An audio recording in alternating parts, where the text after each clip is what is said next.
Shabbat Shalom, everybody. Shabbat Shalom. We want to thank the Most High, His only begotten Son, for blessing us with another Sabbath day, a day of rest, a day of peace.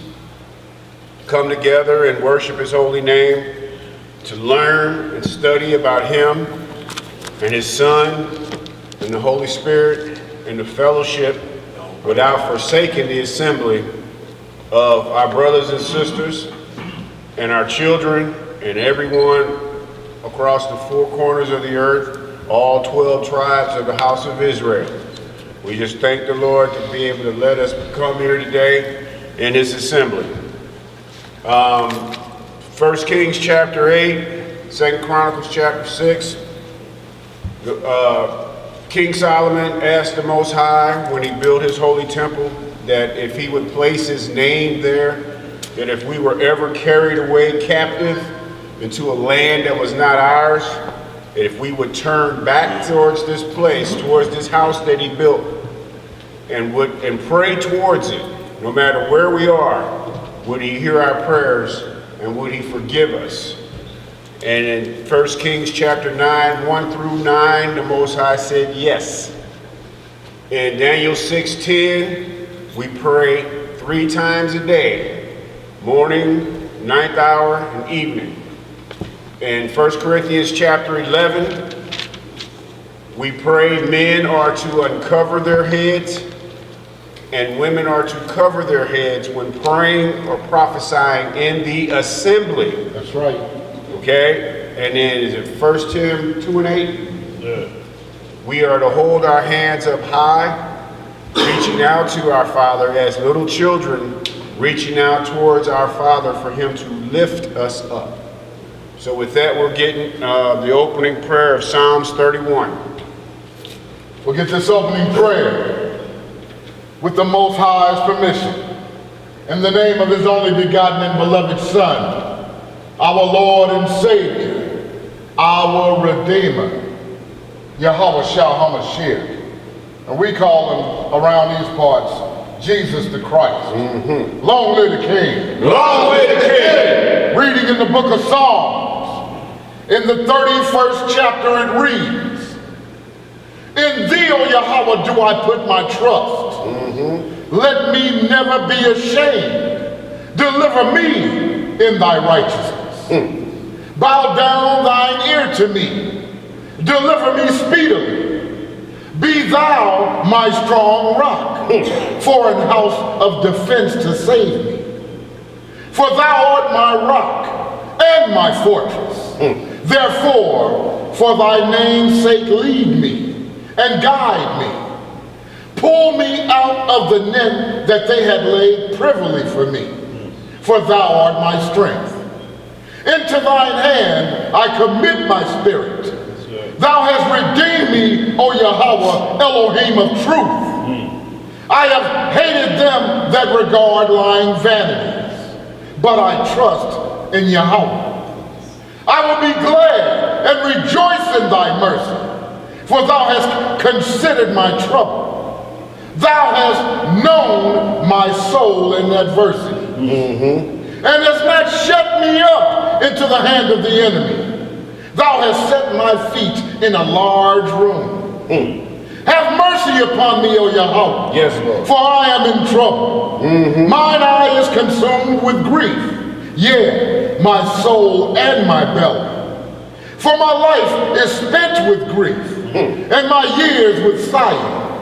My strength faileth because of mine iniquity, and my bones are consumed. I was a reproach among all mine enemies, but especially among my neighbors, and a fear to mine acquaintance. They that did see me without fled from me. I am forgotten as a dead man out of mind. I am like a broken vessel, for I have heard the slander of many. Fear was on every side, while they took counsel together against me. They devised to take away my life. But I trusted in Thee, O Yahweh. Yes, Lord. I said, Thou art my Elohim. That's right. My times are in Thy hand. Deliver me from the hand of mine enemies, and from them that persecute me. Make thy face to shine upon thy servant. Save me for thy mercy's sake. Yes, Lord. Let me not be ashamed, O Yahweh, for I have called upon thee. Let the wicked be ashamed, and let them be silent in the grave. Let the lying lips be put to silence, which speak grievous things proudly and contemptuously against the righteous. Oh, how great is thy goodness, which thou hast laid up for them that fear thee, which thou hast wrought for them that trust in thee before the sons of men. Thou shalt hide them in the secret of thy presence from the pride of man. Thou shalt keep them secretly in a pavilion from the strife of tongue. Blessed be the Most High. Yes. For he hath showed me his marvelous kindness in a strong city. Yes. For I said in my haste, I am cut off from before thine eyes. Nevertheless, thou heardest the voice of my supplications when I cried unto thee. Yes, you did, Lord. O love the Most High, all ye his saints. For Yahweh preserveth the faithful, and plentifully rewardeth the proud doer. Be of good courage. Be of good courage, and he shall strengthen your heart, all ye that hope in Yahweh. Hallelujah! Say live! All right, y'all. All right, y'all. First things first, I got a bit of business I have to take care of first before we get started. What's that, Donald? It's been like a few months ago. Last time I was here in class, I offended one of our sisters online. It was about wisdom being likened into a woman. And she reached out and I was sent her message. And when I realized what I had done, I repented to the Most High first. And I prayed and asked him to be able to allow me to get a hold and get in touch with this sister as soon as possible. And he did. And we were able to text each other later on, and she forgave me. And I told her that wasn't good enough. I needed to speak to her on the phone. And we were able to talk the next day. And she told me she forgave me in person as I apologized again. And I told her that just as I offended you publicly, I would apologize publicly. And she forgave me, and since then, I gained a new sister, she's gained a new brother. And I'm not gonna mention her name, but I told her the next time I'm in class, I'm going to apologize to her and ask her forgiveness, and she forgave me and apologized to the world for my behavior. And I'm sorry for it. Oh, praise God. Okay. Now, the next thing is that I sent this link out to people, and what you're going to have to do, because I kept getting responses of it wasn't working. So I want Tuba to zoom in here for a minute. You all go on your Play Store where you buy your apps, and you type in the Lost Books of the Bible audio, okay?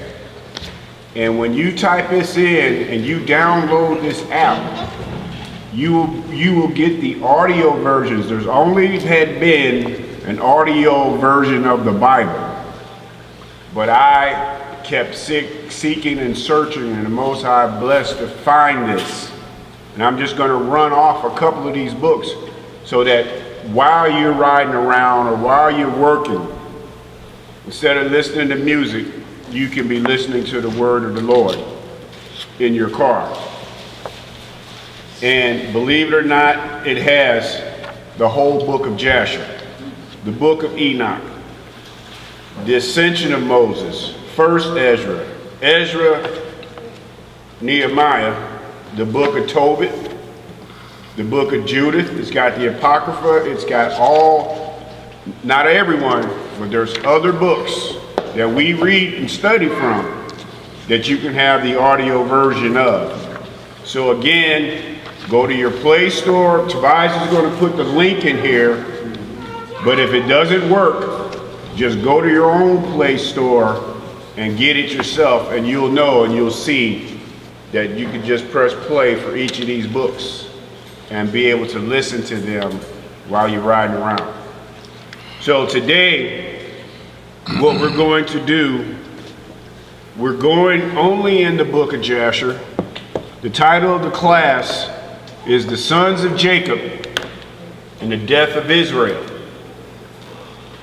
We're starting out with we're reading one chapter, chapter 43, and then we're going to skip up to chapters 47 all the way through to 56, and that is the class.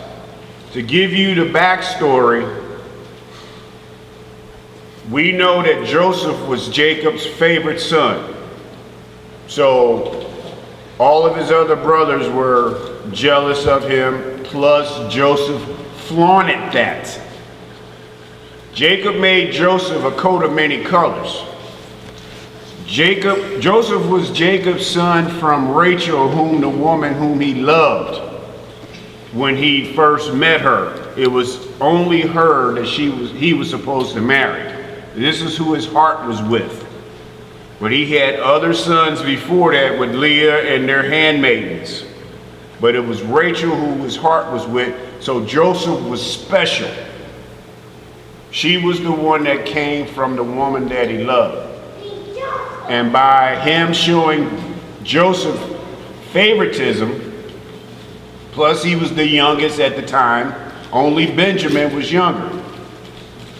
All the other brothers were jealous of him, but still Joseph flaunted his status to his older brothers. So the story goes, I'm just giving you the backstory before we jump into this, that the 10 sons were out in the field with the sheep, and Jacob sent Joseph out to check on them. So he go out there with his coat of many colors, and he's still dogging them out. And they like, here come the dreamer. Okay?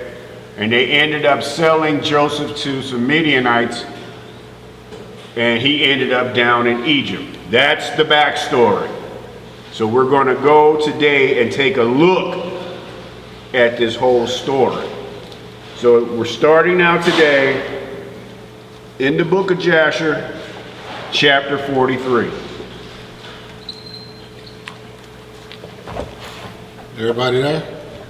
Yeah, I have to say one last thing, that on our first Passover, when the Passover was over, and we were all sitting around fellowshipping with each other, it was our brother Elisha. When you sitting around the campfire and telling, instead of ghost stories, Elisha was reading this story, and by me and my rib being new in the truth, we never knew that there was anything other than the 66 books of the Bible. So when he read this story about our forefathers, I was totally blown away and fascinated. And now we're bringing this story out today. And we're going to see who the 12 sons of Jacob were. Okay? So now we can get started. Start our reading in the book of Jasher, chapter 43 and verse 1. Let's get some understanding, family. And when the sons of Jacob had sold their brother Joseph to the Midianites, their hearts were smitten on account of him, and they repented of their acts. And they sought for him to bring him back, but could not find him. And Reuben returned to the pit in which Joseph had been put, in order to lift him out and restore him to his father. And Reuben stood by the pit, and he heard not a word. And he called out, Joseph! And no one answered or uttered a word. And Reuben said, Joseph has died through fright, or some serpent has caused his death. And Reuben descended into the pit, and he searched for Joseph and could not find him in the pit. And he came out again. So Reuben was the firstborn. Okay, he was the eldest of all the 12. He was the biggest of the big brothers. He was the big brother. Read on. Verse 4. And Reuben tore his garments, and he said, the child is not there. And how shall I reconcile my father about him if he be dead? And he went to his brethren and found them grieving on account of Joseph, and counseling together how to reconcile their father about him. And Reuben said unto his brethren, I came to the pit, and behold, Joseph was not there. What then shall we say unto our father?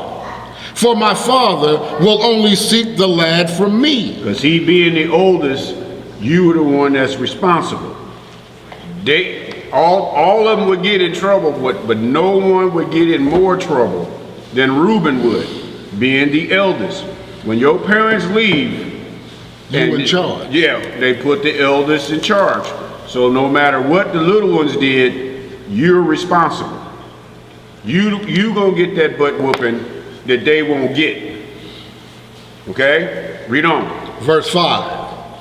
And his brethren answered him, saying, thus and thus we did, and our hearts afterwards smote us on account of this act. And we now sit to seek a pretext how we shall reconcile our father to it. And Reuben said unto them, what is this you have done to bring down the gray hairs of our father in sorrow to the grave? And the thing is not good that you have done. And Reuben sat with them, and they all rose up and swore to each other not to tell this thing unto Jacob. And they all said, the man who will tell this to our father or his household, or who will report this to any of the children of the land, we will all rise up against him and slay him with the sword.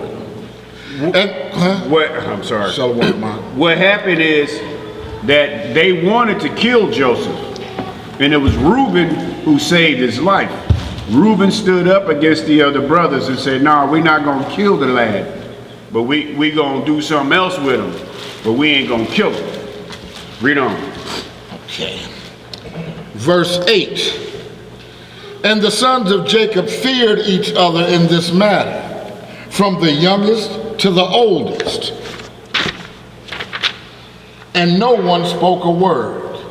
And they concealed the thing in their hearts. So y'all, they made a vow to keep this secret. So when you make vows like that, your word is your bond. So, and the vow being broken was a death sentence. That's right.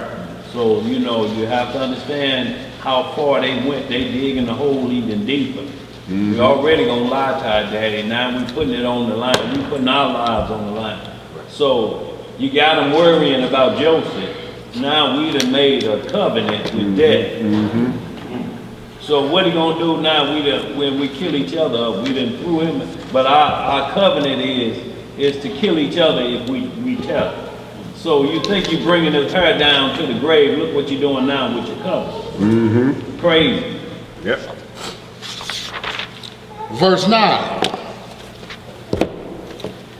And they afterwards sat down to determine invent something to say unto their father Jacob concerning all these things. And Issachar said unto them, here is an advice for you, if it seem good in your eyes to do this thing. Take the coat which belongeth to Joseph and tear it, and kill a kid of the goats, and dip it in his blood, and send it to our father. And when he seeth it, he will say an evil beast has devoured him. Therefore tear ye his coat, and behold, his blood will be upon his coat. And by your doing this, we shall be free of our father's murmuring. So they wouldn't get the blame for it. But to think about it, they had already committed the act. Then you have to think of the plan. It wasn't a plan before, and then you do something. It's like when you go, like you see in the movies about a bank robbery. You don't just go in there and rob a bank, you make a plan. When like in the mobster movies, they get the blueprints, they get the explosives, they watch the times of the guards, they do all of those things, then they execute the plan. But this one was opposite. They got rid of them, and then they had to try to figure out what to do. Okay? Read on. Verse 12.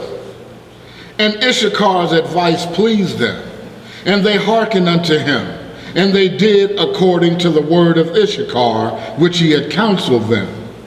And they hastened and took Joseph's coat and tore it, and they killed the kid of the goats and dipped the coat in the blood of the kid, and then trampled it in the dust. And they sent the coat to their father Jacob by the hand of Naphtali, and they commanded him to say these words. Hold on, remember now, just hold on just remember who Naphtali was. Okay, just remember that it was him they sent. We gonna see it again, but they're not mentioning it here right now. But there's a reason why they sent Naphtali. Okay, I just want y'all to remember that it was this brother that they used to send this coat to Jacob ahead of time. And part of it was to soften the blow of them all showing up at one time. At least our father will already know that Joseph is dead before we get there, instead of them having to get that whole grief. See, they didn't want the grief of their father and see it immediately. We all come back, Joseph dead, and then he just loses it. What they did was soften the blow for themselves. So he had already started crying and grieving before we get there. Read on. Verse 14. We had gathered in the cattle and had come as far as the road to Shechem and farther, when we found this coat upon the road in the wilderness, dipped in blood and in dust. Now therefore, know whether it be thy son's coat or not. And Naphtali went, and he came unto his father, and gave him the coat. And he spoke unto him all the words which his brethren had commanded him. So they had a story already, so they didn't have to, Naphtali didn't have to think of nothing on his own. Nigga, you stick to the words. This is what you tell him. Because this is what we gonna say. This is a two-witness lie. Yeah. Okay? So that when they get there, he won't get two different versions of the story. Read on. Verse 16. And Jacob saw Joseph's coat, and he knew it, and he fell upon his face to the ground, and became as still as a stone. And he afterward rose up and cried out with a loud and weeping voice, and he said, It is the coat of my son Joseph. And Jacob hastened and sent one of his servants to his sons, who went to them and found them coming along the road with the flock. And the sons of Jacob came to their father about evening, and behold, their garments were torn, and dust was upon their heads. And they found their father crying out and weeping with a loud voice. Now you see what they said right there? When they came, their garments were torn and there was dust on their head. They made the story look good. Like they either wrestled with the beast or they was out there weeping themselves. But really it was like, nigga, put some blood on you, carry your garments, put some ashes on your forehead, and then as soon as we get there, start crying. Super line. See what I'm saying? Start crying when you get there, but all along they just shooby-doo, shooby-doo, shooby-doo, getting back to the crib. But as soon as they see their father, y'all, it's just like when you was little and you tell somebody in school, and you just take that spit tear and put it down to show you that's what's gonna happen to you.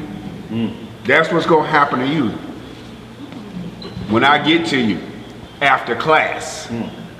So that's what they did when they got there. Y'all ready with the spit tears? So our daddy would see that we been crying. Throw some dirt in your eyes and make them irritated. All right, read on. Verse 19.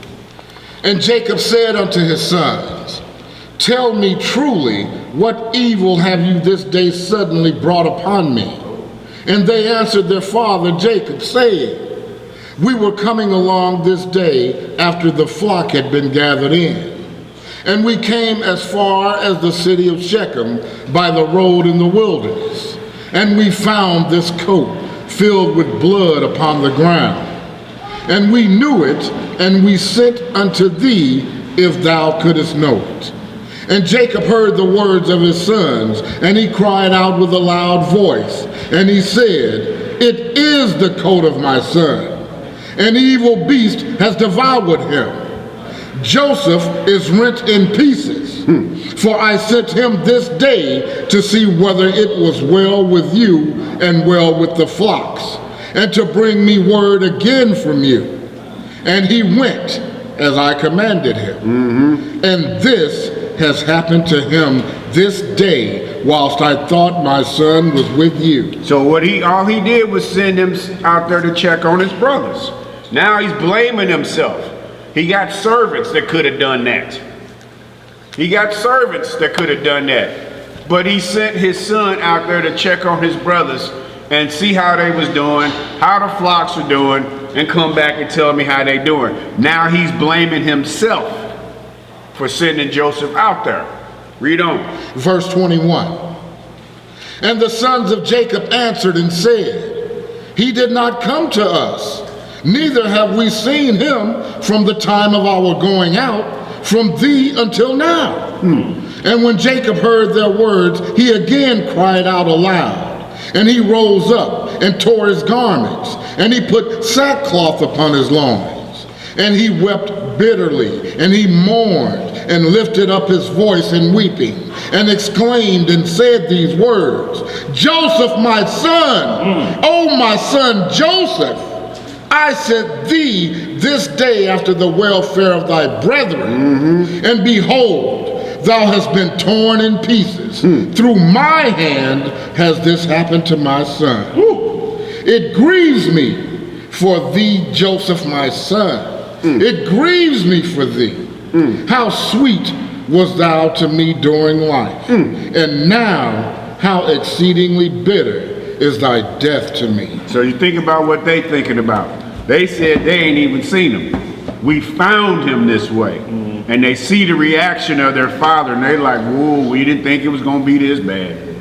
We didn't think it was going to go like this. Boy, he is toe up over this. Read on. Verse 25. Oh, that I had died in thy stead, Joseph, my son, for it grieves me sadly for thee, my son. Oh, my son, Joseph, my son, where art thou? And where hast thou been from? You got me looking for Joseph. I'm about to cry. That's some good reading, boy. Keep going. Keep Arouse from thy place, and come and see my grief for thee, O my son Joseph. Come now, and number the tears gushing from my eyes down my cheeks, and bring them up before the Most High, for that his anger may turn from me. O Joseph, my son, how didst thou fall? By the hand of one by whom no one had fallen from the beginning of the world unto this day. For thou hast been put to death by the smiting of an enemy, inflicted with cruelty. But surely I know that this has happened to thee on account of the multitude of my sins. Arouse now, and see how bitter is my trouble for thee, my son. Although I did not rear thee, nor fashion thee, nor give thee breath and soul, but it was Yah who formed thee, and built thy bones, and covered them with flesh, and breathed in thy nostrils the breath of life. And then he gave thee unto me.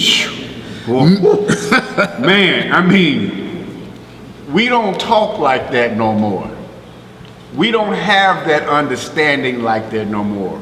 We ain't close to the Most High like that no more.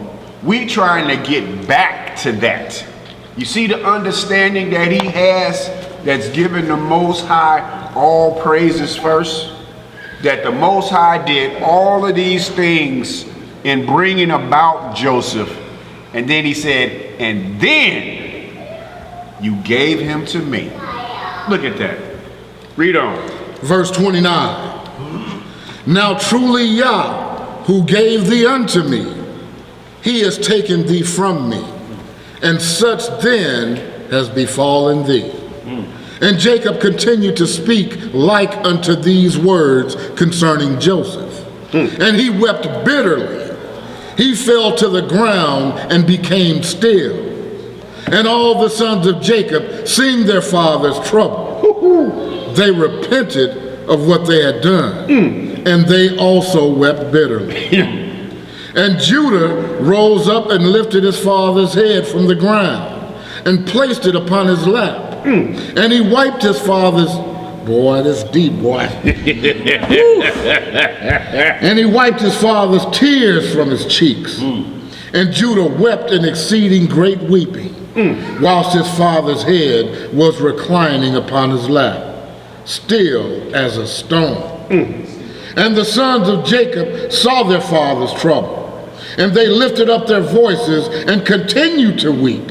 And Jacob was yet lying upon the ground, still as a stone. Boy, don't you think they wanted to go back behind a tent and just fight each other? Don't you think they just wanted to go to blows with each other for just what they allowed themselves to do, to get that anger out of them, to see what they did to their father? This ain't Poo Poo and Ray Ray killed, shot down in the streets, and they mama out there weeping for them like this. This is 100,000 times more than that. My baby ain't never did nothing to nobody. You see what I'm saying? Right. My baby was good. My baby he loved the Lord, give you the shirt off his back. No, this is 100 million times more than this. For this is real weeping for someone that was truly loved. Truly loved, not sitting on your couch selling dime bags out the front porch. Exactly. Playing video games all day, and then he gets shot. You got Genesis 37 on there? It just hit that real quick for me. Genesis 37. It's just backing up, and this is just show. This is show the true love of them, and what was the cause. You know that you're gonna run a lot across. You know, it was sibling rivalry like it always is. You know, your parents love all their children. You know, because there's an inheritance order or law that prevents you from, you know, taking the firstborn's inheritance away, even though you may like the last born, but there's still law to the game. You cannot, under no circumstances, break law unless it follows the guidelines of inheritance. But that don't stop you from favoring one child more than the other. I mean, it's just that way sometimes. One child just don't back talk, you don't say nothing, just whatever you say. Yes, mom. Yes, papa. The other one's grumbling. What you say? Nothing. No problem. But hit that for me, bro, real quick. 37 and what? 3 through 5. 3 through 5? Yeah. Genesis chapter 37, verse 3. Now Israel loved Joseph more than all his children, because he was the son of his old age. So when you do the math, Jacob was 91 years old when he had Joseph. So he the son of his old age. You think about that. 91, he few years shorter than Abraham was when he had his firstborn. So that's something for an old man to sire a child. So naturally you start to look at that child as how you, if any of you have, when you get to having grandchildren, you see how you taking more time with them. You know, the children just in your household, you trying to work, get things going, but that grandchild, you know, you're getting that nurturing time that you need to in there. You know, so he's looking at, with this boy being in his old age, he's able to run or raise Joseph like that. Go ahead, brother. But go ahead. He made him a coat of many colors. And when his brethren saw that their father loved him more than all his brethren, they hated him and could not speak peaceably unto him. So that's all I wanted to just show is that why Jacob loved him so much, because he was the son of his old age. And then, but the thing about it is, we looking at men living to be 91. Right. That's an accomplishment in itself, Yes, let alone still siring children. You see what I'm saying? That's an accomplishment. In these days, that's an accomplishment in itself. What's the boy that played in all them Spike Lee movies? Just got shot in the back 4 or 5 times at 70? Yeah. How you still getting shot at 70 years old? 70 years old. His name was Thomas Jefferson something. Yeah. There was a ended up breaking in the summer, I think. What was it, home invasion or something like that? I didn't get the last part of the story, but the fact that at 70 you still getting shot down. Boy, look there. Yeah. All right, let's pick this back up. Verse 34. And all his sons and his servants' children rose up and stood around him to comfort him.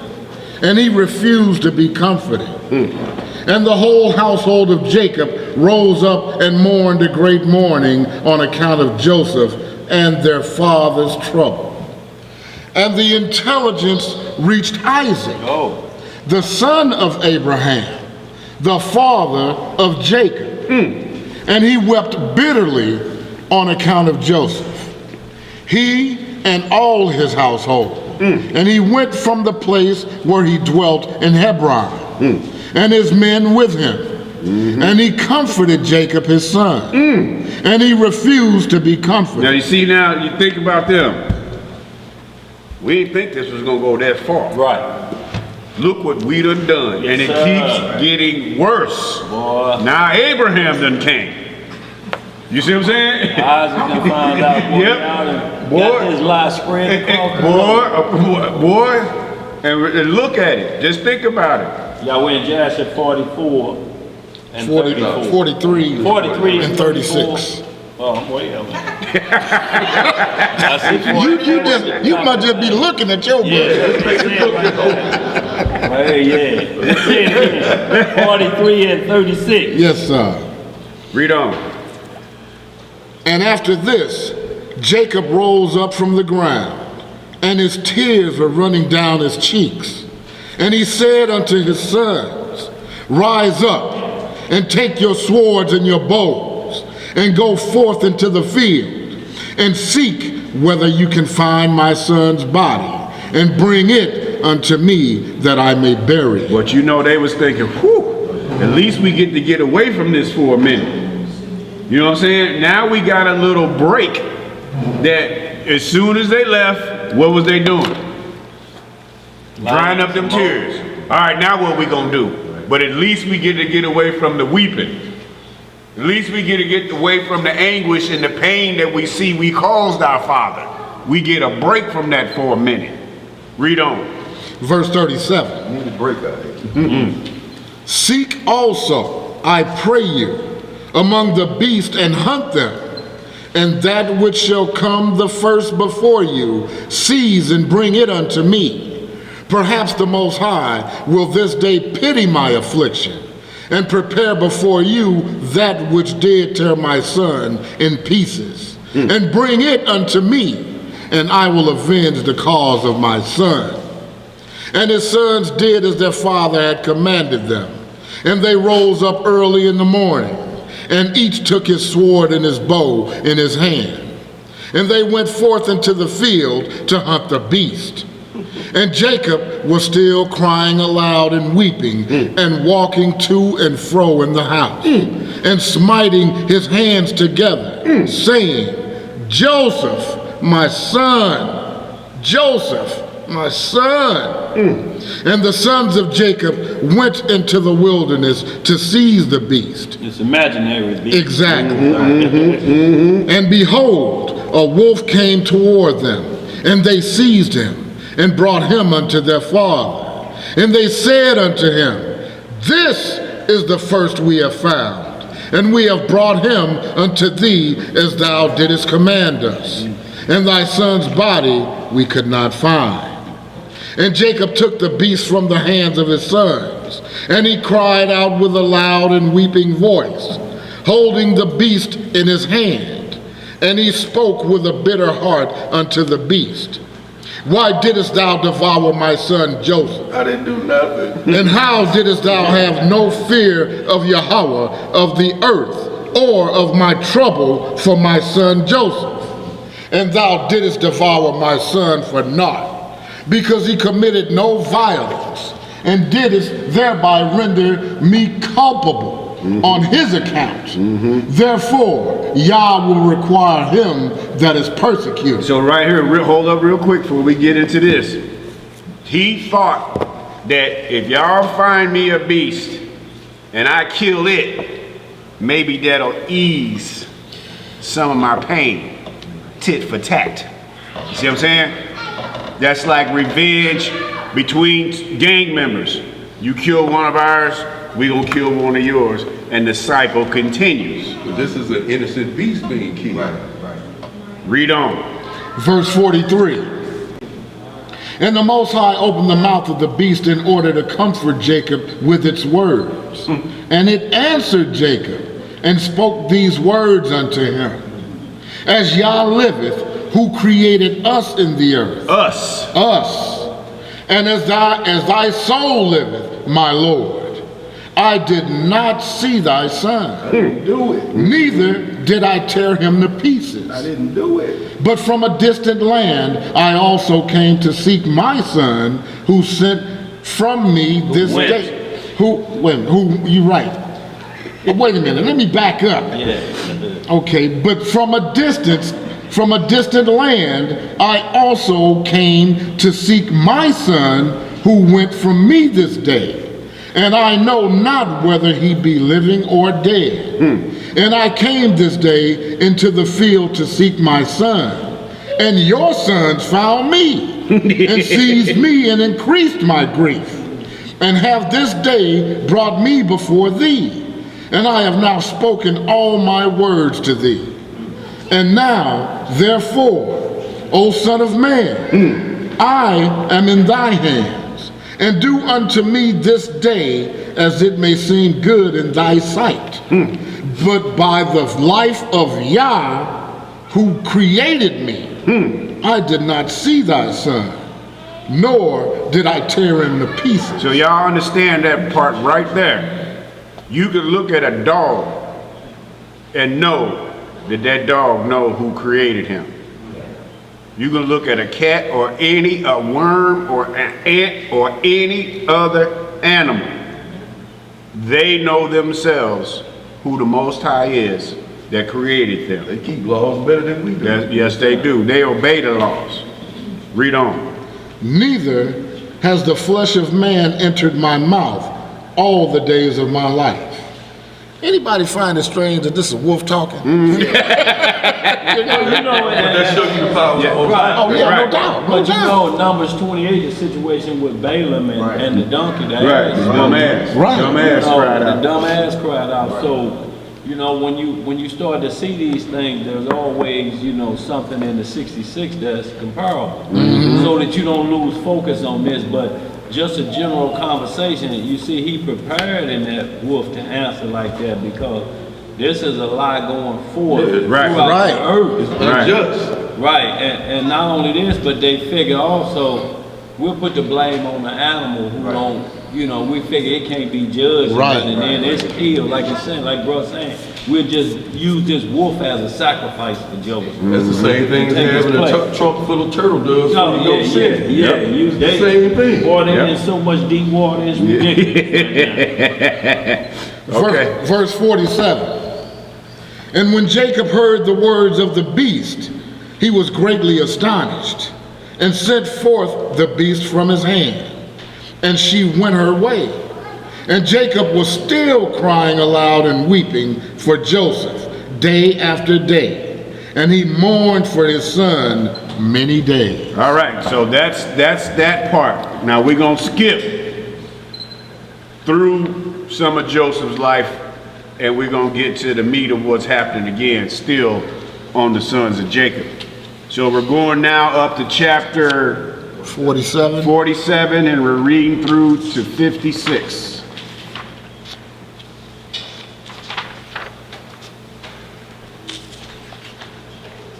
You know, also get into, in the book of Jasher, 6th chapter, when Most High told Noah to get the ark ready. You'll see a lot of conversation between the animals, because you have to ask yourself, how was they able to be on that ark that many days, and you know, none of them killing each other. You know, and violence taking place on that ark. So you read some interesting things about some animals didn't obey, and you see what happened to them. But everything got on that ark was fully understood and under command. Knowing what they had to do. Knowing what they had to do, and knew that flesh was off limit. I'm talking about the unclean, because it was unclean on there too, but it was 7 pairs of clean and 2 pairs of unclean. So the clean outweighed it, but I'm just saying there was still unclean on the ark, which it had to be, because they have a job, the unclean beasts. You couldn't eat no Jack Simon if it wasn't for no catfish. Eating all of the stank on the bottom to make your Jack Simon, you know, live off of clean water. So everything has its purpose. Go ahead, bro. You had something? But did the mother lion or the tiger drop off of 2 cubs in the water? Yeah, you'll read that off in that, in that 6th chapter, yes sir. You know, you'll see some activity going on, so y'all, we want you to always know whatever we read in the lost books can always be confirmed in the 66 as already happening. What bro going over today is day-to-day account and how it breaks down completely the entire story, so it fills in all of the missing pieces for a lot of us when you know, because the Bible is jumping in generations. This Jasher is going the whole time this event was taking place. Y'all see, we still in the mourning phase. Jacob just still crying the next day. And these boys thinking the lie, going deeper and deeper and deeper into the lie. Hear they daddy hooting and hollering like that, and they still just won't come clean. Not only this, now you got all of the neighboring cities involved, they crying for Jacob. And they sitting there looking like, boy, we know we lying, we ought to be ashamed of ourselves. There's some bald-faced lying, the old heads used to say, but it should be bold. Because they're standing there bold as a lion, lying to their dad. About what happened to the son that he loved more only because of his old age.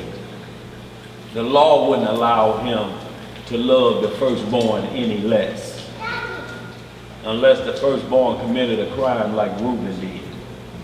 One of the most grievous crimes ever mentioned in Israel history.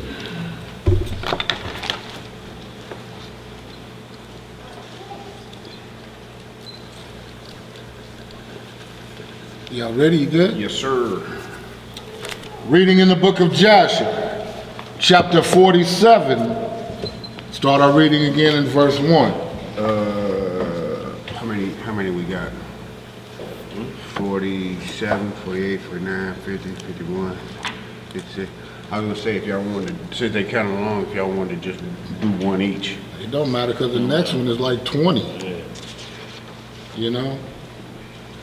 Yeah. Daniel, you want it? No, go ahead, bro. I ain't finished. All right, Uriah. Thank you. all over here. I'll get you some water. Yeah, give me some water and some tea. Right.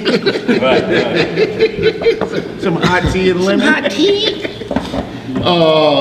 Chapter 47 and 1. And Isaac, the son of Abraham, was still living in those days in the land of Canaan. My run out was real quick. Got him all out there. Okay. Bring me back a 40. I'm gonna run out. Yeah. He was very aged, 180 years old. Oh, we'll start this from the top, fellas. You guys ready? Yeah. All righty. Chapter 47 and verse 1. And Isaac, the son of Abraham, was still living in those days in the land of Canaan. He was very aged, 180 years old. And Esau, his son, the brother of Jacob, was in the land of Edom. And he and his sons had possession in it amongst the children of Seir. And Esau heard that his father's time was drawing nigh to die. And he and his sons and household came unto the land of Canaan, unto his father's house. And Jacob and his sons went forth from the place where they dwelt in Hebron. And they all came to their father Isaac, and they found Esau and his sons in the tent. And Jacob and his sons sat before his father Isaac, and Jacob was still mourning for his son Joseph. And Isaac said unto Jacob, Bring me hither thy sons, and I will bless them. And Jacob brought his 11 children before his father Isaac. And Isaac placed his hands upon all the sons of Jacob, and he took hold of them and embraced them and kissed them one by one. And Isaac blessed them on that day, and he said unto them, May the Elohim of your fathers bless you and increase your seed like the stars of heaven for number. And Isaac also blessed the sons of Esau, saying, May Yah cause you to be a dread and a terror to all that will behold you, and to all your enemies. And Isaac called Jacob and his sons, and they all came and sat before Isaac. And Isaac said unto Jacob, The Most High Yah of the whole earth said unto me, Unto thy seed will I give this land for an inheritance, if thy children keep my statutes and my ways. And I will perform unto them the oath which I swore unto thy father Abraham. Now therefore, my son, teach thy children and thy children's children to fear the Most High, and to go in the good way which will please the Lord thy Elohim. We hold on real quick. We see out of the two sons who taught what? Y'all see that? Okay. For if you keep the ways of the Most High and his statutes, the Most High will also keep unto you his covenant with Abraham, and will do well with you and your seed all the days. And when Isaac had finished commanding Jacob and his children, he gave up the ghost and died, and was gathered unto his people. And Jacob and Esau fell upon the face of their father Isaac, and they wept. And Isaac was 180 years old when he died in the land of Canaan, in Hebron. And his sons carried him to the cave of Machpelah, which Abraham had bought from the children of Heth for a possession of a burial place. And all the kings of the land of Canaan went with Jacob and Esau to bury Isaac. And all the kings of Canaan showed Isaac great honor at his death. And the sons of Jacob and the sons of Esau went barefooted around about, walking and lamenting until they reached Kiriath Arba. And Jacob and Esau buried their father Isaac in the cave of Machpelah, which is in Kiriath Arba in Hebron. And they buried him with very great honor, as at the funeral of kings. Okay, now that's a key part for y'all that's gonna come back. Okay, but y'all remember that. Y'all remember this act of Jacob and Esau burying Isaac. It's gonna come back. Read on. Verse 14. And Jacob and his sons, and Esau and his sons, and all the kings of Canaan made a great and heavy mourning, And they buried him and mourned for him many days. And at the death of Isaac, he left his cattle and his possessions and all belonging to him to his sons. And Esau said unto Jacob, Behold, I pray thee, all that our father has left, we will divide it into 2 parts, and I will have the choice. And Jacob said, We will do so. And Jacob took all that Isaac had left in the land of Canaan, the cattle and the property, and he placed them in 2 parts before Esau and his sons. And he said unto Esau, Behold, all this is before thee.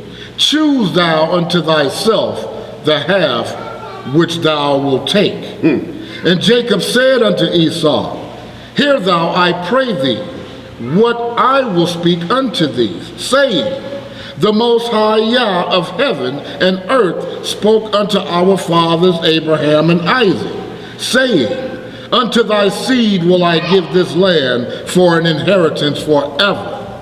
Now therefore, all that our father has left is before thee, and behold, all the land is before thee. Choose thou from them what thou desirest. So y'all see right here, they splitting up his property. But you see that it was Jacob that's offering and to do this fair. Split it right in 2. You take it, and he offered it, what half you want. Do we have that today? Soon as the last parent died, then the fight begins. I want the house, I want the car, you know, all of that. But we see how this is done righteously here. And this is the way it's still supposed to be done. Read on. Verse 19. If thou desirest the whole land, take it for thee and thy children forever, and I will take this riches. And if thou desirest the riches, take it unto thee, and I will take this land for me and for my children to inherit it forever. So remember when Abraham and Lot were together, and they had so much wealth that people started beefing with each other because they ran out of room. What did Abraham do? He was the main man, and this was his nephew. And he said to him, what you want? Whichever you want. Pick the land you want. I'm giving you first choice. Whatever you want, I'll take the other one. Right. It didn't matter to him. But he was being just and fair and righteous. Right. They had so much wealth that they started banging heads. Okay? So Lot chose, he looked over and said, that land looked good to me. Abraham said, it's yours. Just like that. Okay, so you see, Jacob offered his older brother Esau, you either want the land or you want the riches. Whichever one you take. You take the land, I'll take the riches. You take the riches, I'll take the land. It didn't matter. Read on. Verse 20. And Nebaioth, the son of Ishmael, was there in the land with his children. And Esau went on that day and consulted with him, saying, Thus has Jacob spoken unto me, and thus has he answered me. Now give thy advice, and we will hear.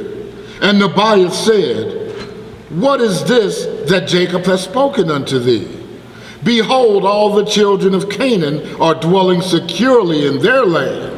And Jacob saith, He will inherit it with his seed in all the days. Go now therefore, and take all thy father's riches, and leave Jacob thy brother in the land, as he has spoken. And Esau rose up and returned to Jacob, and did all that Nebaioth the son of Ishmael had advised. And Esau took all the riches that Isaac had left, the souls, the beasts, the cattle, and the property, and all the riches. He gave nothing to his brother Jacob. And Jacob took all the land of Canaan, from the brook of Egypt unto the river Euphrates. And he took it for an everlasting possession, and for his children, and for his seed after him forever. Jacob also took from his brother Esau the cave of Machpelah, which is in Hebron, which Abraham had bought from Ephron for a possession of a burial place for him and his seed forever. So that's part 2 of remembering them burying their father. Okay? It's coming up again. Read on. And Jacob wrote all these things in the book of purchase, and he signed it. And he testified all this with 4 faithful witnesses. And these are the words which Jacob wrote in the book, saying, the land of Canaan and all the cities of the Hittites, the Hivites, the Jebusites, the Amorites, the Perizzites, and the Girgashites, all the 7 nations from the river of Egypt unto the river Euphrates, and the city of Hebron, Kirath Arba, and the cave which is in it. The whole did Jacob buy from his brother Esau for value, for a possession, and for an inheritance for his seed after him forever.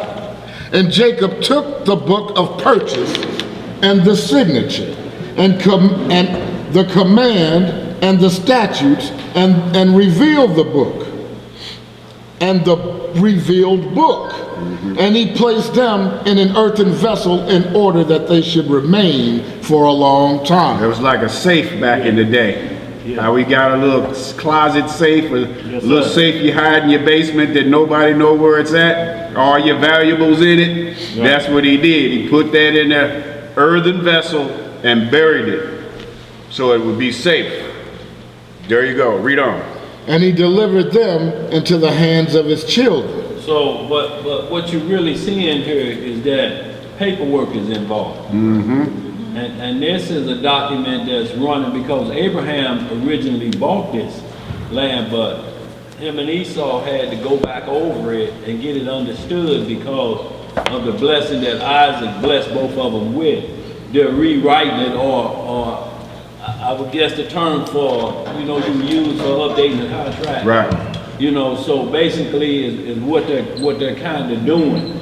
But what I want you to see is that when you deal with other nations and when you deal with things, inheritance that you got to give to a child, it must be in writing. This ain't got nothing to do with no government. He's dealing with a Hamite government. All these nations, they just named them Hamites. Right.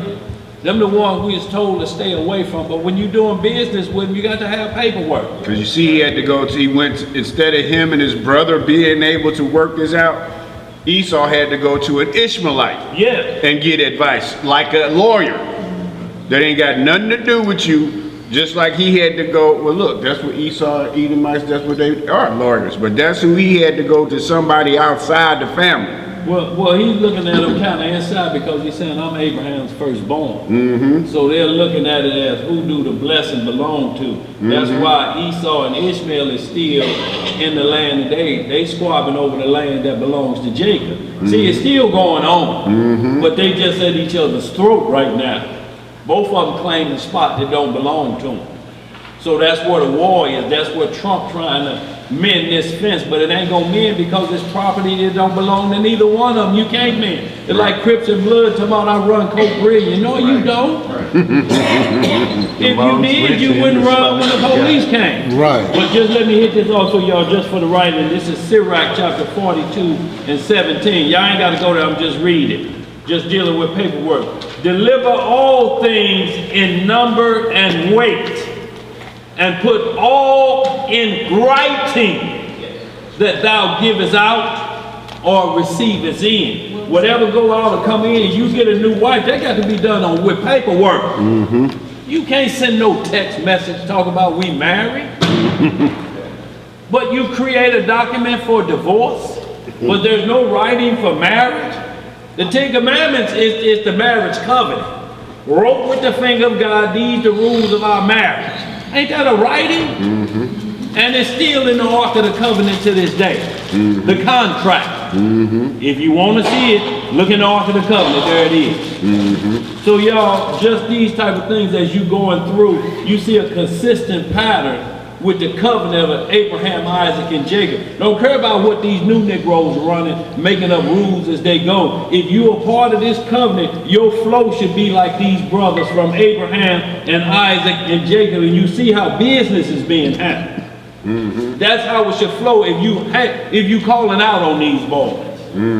If you using them to backdoor another way, it's just like Messiah say, you're a thief and a robber. That's right. You try to come up any other way. What you got, Jeremiah? I was talking about that, but then I bought a piece of property back in 1988. Yeah. And there was 7 people named on the deed. Everybody agreed with one person. Everybody did what? Everybody agrees. Agreed on the person. Right. And one person. So I had to deal with the one person individually. The deal I made with him was totally different than the deal I had to make with, Right, absolutely. She wasn't going to budge. So if she didn't agree, the property couldn't be. Right. Yes, yeah, Right. absolutely. So I had to make a separate deal with her besides the 6. Right. That they agreed to Right. too. Right. See, so, it was beneficial for me. Yeah. And it was what you said, paperwork with documentation involved. I don't care what they say, they never this, if ain't no documentation, you ain't gonna be able to get it. Right. It's one thing you in your own land, but when you in another kingdom, paperwork is rules. You can't go in there talking about this my possession and ain't got no paperwork. Right. But you got the receipt to them brakes from AutoZone. You can dig that out in a second. Here it is. For sure you're right. For sure you're right. 4 years in a row of free brakes. Yes, sir. There it is. But intensive care and a decision need to be made. You got to call her mama. Right. Oh, Miss Jackson, you really don't know me. I'm your Uber. But me and your daughter got something going on. Who is this? Read on. Danny, which one was that you read? It was That was Sirach. Sirach, yeah, 42 and 7. 7, I thought you said 17. Yeah. That's what I thought it said.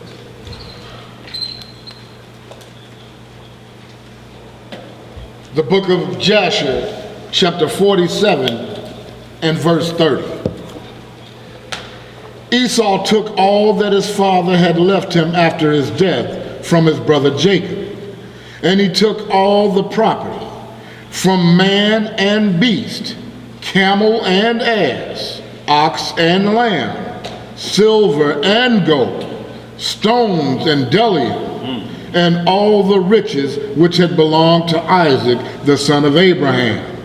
There was nothing left which Esau did not take up himself from all that Isaac had left after his death. And Esau took all this, and he and his children went home to the land of Seir, the Horite, away from his brother Jacob and his children. And Esau had possessions amongst the children of Seir. And Esau returned not to the land of Canaan from that day forward. And the whole land of Canaan became an inheritance to the children of Israel for an everlasting inheritance. And Esau, with all his children, inherited the mountain of Seir. So this ain't nothing different than you read in Genesis 36 chapter. You read Esau and all his children in Mount Seir. That's his land that was given to him. But notice he got all the riches of the earth. That's why they run all the pawn shops. That's why they having all of the gold and the diamond mines and all of this.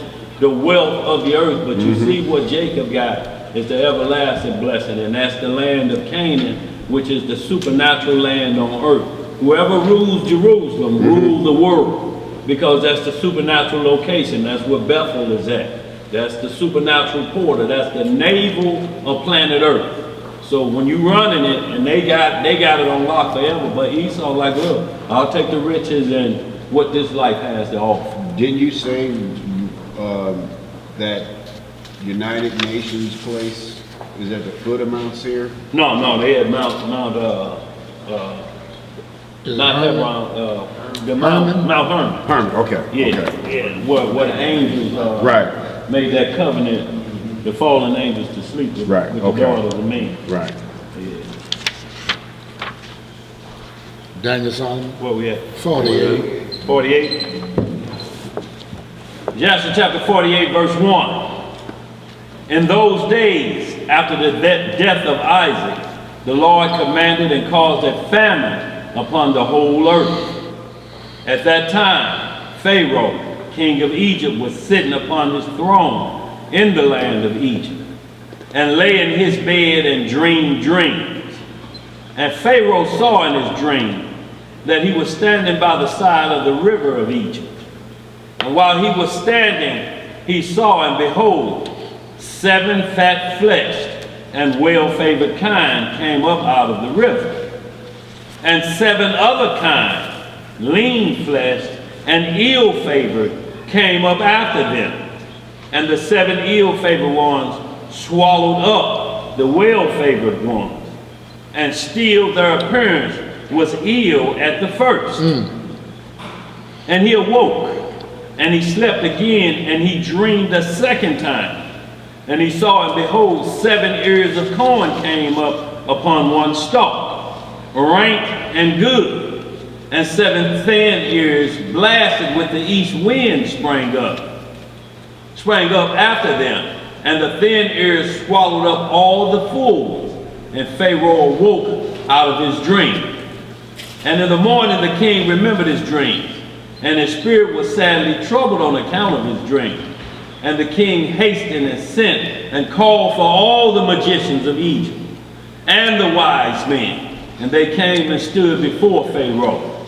And the king said unto them, I have dreamed dreams, and there is none to interpret them. And they said unto the king, Relate thy dreams to thy servants, and let us hear them. And the king related his dream to them. And they all answered and said with one voice to the king, May the king live forever. And this is the interpretation of thy dreams. The 7 good kine which thou didst see denote 7 daughters that will be born unto thee in the latter days. And 7 kine which thou sawest come up after them and swallow them up, are for a sign that the daughters which will be born unto thee will all die in the lifetime of the king. And that which thou didst see in the second dream of 7 full good ears of corn coming up upon one stalk, this is their interpretation, that thou wilt build unto thyself in the latter days 7 cities throughout the land of Egypt. And that which thou sawest of the 7 blasted ears of corn springing up after them, and swallowing them up while thou didst behold them with thine eyes, is for a sign that the cities which thou wilt build will all be destroyed in the latter days, in the lifetime of the king.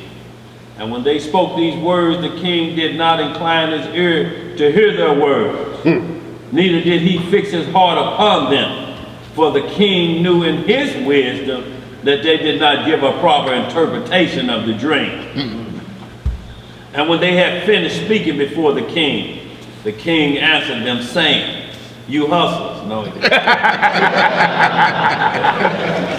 The king answered them, saying, What is this thing that you have spoken unto me? Surely you have uttered falsehood and spoken lies. Therefore now give the proper interpretation of my dream, that ye may not die. And the king commanded after this, and he sent and called again for other wise men. And they came and stood before the king, and the king related his dreams to them. And they all answered him according to the first interpretation. And the king's anger was kindled, and he was very wroth. And the king said unto them, Surely you speak lies and utter falsehood in what you have said.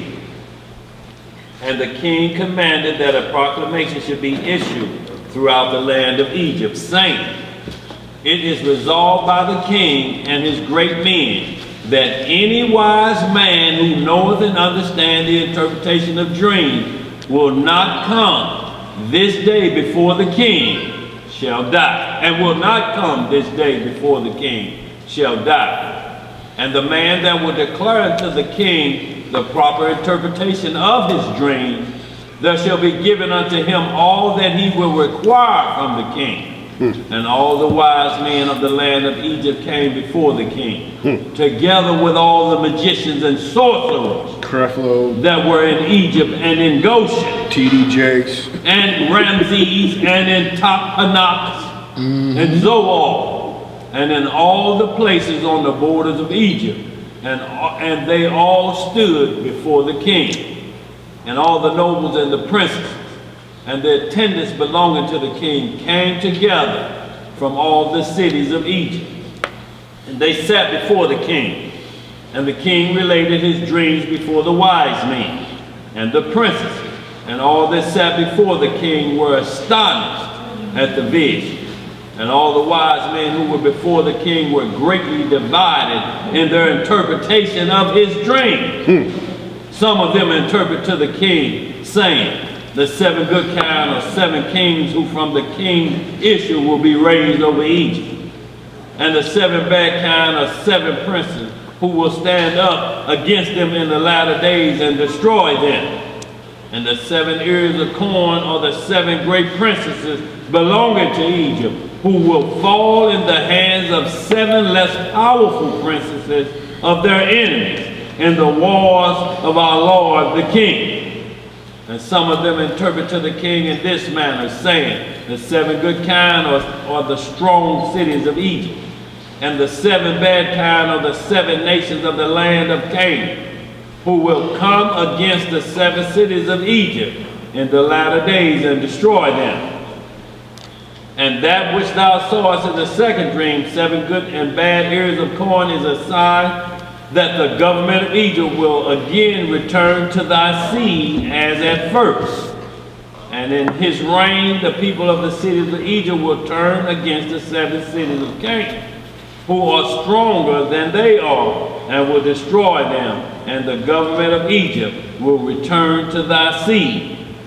And some of them said to the king, this is the interpretation of the dream. The 7 good kind are 7 queens, whom thou wilt take for wives in the latter days. And the 7 bad kind denote that those women will all die in the lifetime of the king. And the 7 good and bad ears of corn which thou did see in the second dream are 14 children. And it will be in the latter days that they will stand up and fight amongst themselves, and 7 of them will smite the 7 that are more powerful. And some of them said these words unto the king, saying, the 7 good kind denote, thank you, sister, that 7 children will be born to thee, and they will slay 7 of thy children's children in the latter days. And the 7 good ears of corn which thou didst see in the second dream are those princesses against whom 7 other less powerful princesses will fight and destroy them in the latter days, and avenge thy children's cause, and the government will return to thy seed. And the king heard all the words of the wise men of Egypt, and their interpretation of this dream, and none of them pleased the king. And the king knew in his wisdom that they did not altogether speak correctly in these words. For this was from the Lord to frustrate the words of the wise men of Egypt, in order that Joseph might go forth from the house of confinement, and in order that he should become great in Egypt. Okay, you see right here, the last interpretation was the one that the Lord ended it with, to say that, well, we'll just put a future prophecy out there for him that he'll be dead when this happens. So he'll say, okay, this one sounds the best. Right. I'll be dead, and I know that the kingdom that will return back to my people again. I won't live to see this. But that wasn't the one that was going to work. This was all like we just read. It was the Lord that did this. So anytime we can't stand Trump all we want to, but just the same reason the Lord is using him for a reason. If he wins this re-election, don't get mad. It's the Lord's doing. It's the Lord's doing. Okay? If he loses, it's the Lord's doing. Okay? We pray that his will be done. All right? Keep reading. Verse 27. And the king commanded that all the wise men and magicians should go out from before him. And they all went out from before the king with shame and disgrace. And the king commanded that a proclamation be sent throughout Egypt to slay all the magicians that were in Egypt, and not one of them should be suffered to live. Talking about pulling the discipline. Boy, disappearing. Like what you say? Abracadabra. Y'all ain't no good. And the captains of the guards belonging to the king rose up, and each man drew his sword, and they began to smite the magicians of Egypt and the wise men. And after this, Merod, chief butler to the king, came and bowed before the king and sat before him. And the butler said unto the king, May the king live forever, and his government be exalted in the land. Thou wast angry with thy servant in those days. Now 2 past years, and didst 2 years past. and now 2 years past, and didst place me in ward, and I was for some time in the ward, I and the chief of the bakers. And there was with us a Hebrew servant. A who? A Hebrew servant belonging to the captain of the guard. His name was Joseph. For his master had been angry with him and placed him in the house of confinement, and he attended us there. And at some time after, when we were in the ward, we dreamed dreams in one night. I and the chief of the bakers, we dreamed, each man according to the interpretation of his dream. So that's what his brothers called him. When they were out there in the field, they looked and seen him coming with that coat of many colors, and they said, here comes the dreamer. Okay?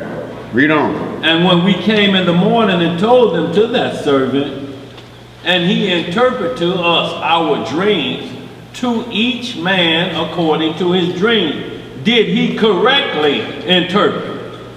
And it came to pass, as he interpreted to us, so was the event. There fell not one to the ground, any of his words. And now therefore, my Lord and King, do not slay the people of Egypt for naught. Behold, that slave is still confined in the house by the captain of the guard, his master, in the house of confinement. If it pleases the king, let him send for him, that we may become before thee, and he will make known to thee the correct interpretation of the dream which thou didst dream. Now at this time, Joseph been in the joint for 10 years. Yes, sir. Okay? 10 years he been in there. On a free case. Right. Read on. And the king heard the words of the chief butler, and the king ordered that the wise men of Egypt should not be slain. And the king ordered his servant to bring Joseph before him. And the king said unto them, Go to him, and do not terrify him, lest he be confused, and will not know to speak properly. And the servants of the king went to Joseph, and they brought him hastily out of the dungeon. And the king's servants shaved him, and he changed his prison garment, and he came before the king, just like you do in court. Got him clothes and put on a suit. And the king was sitting upon his royal throne in a princely dress, girt round with a golden ephod, and the fine gold which was upon it sparkled, and the carbuncle and the ruby and the emerald together with all the precious stones that were upon the king's head, dazzled the eye. And Joseph wondered greatly at the king.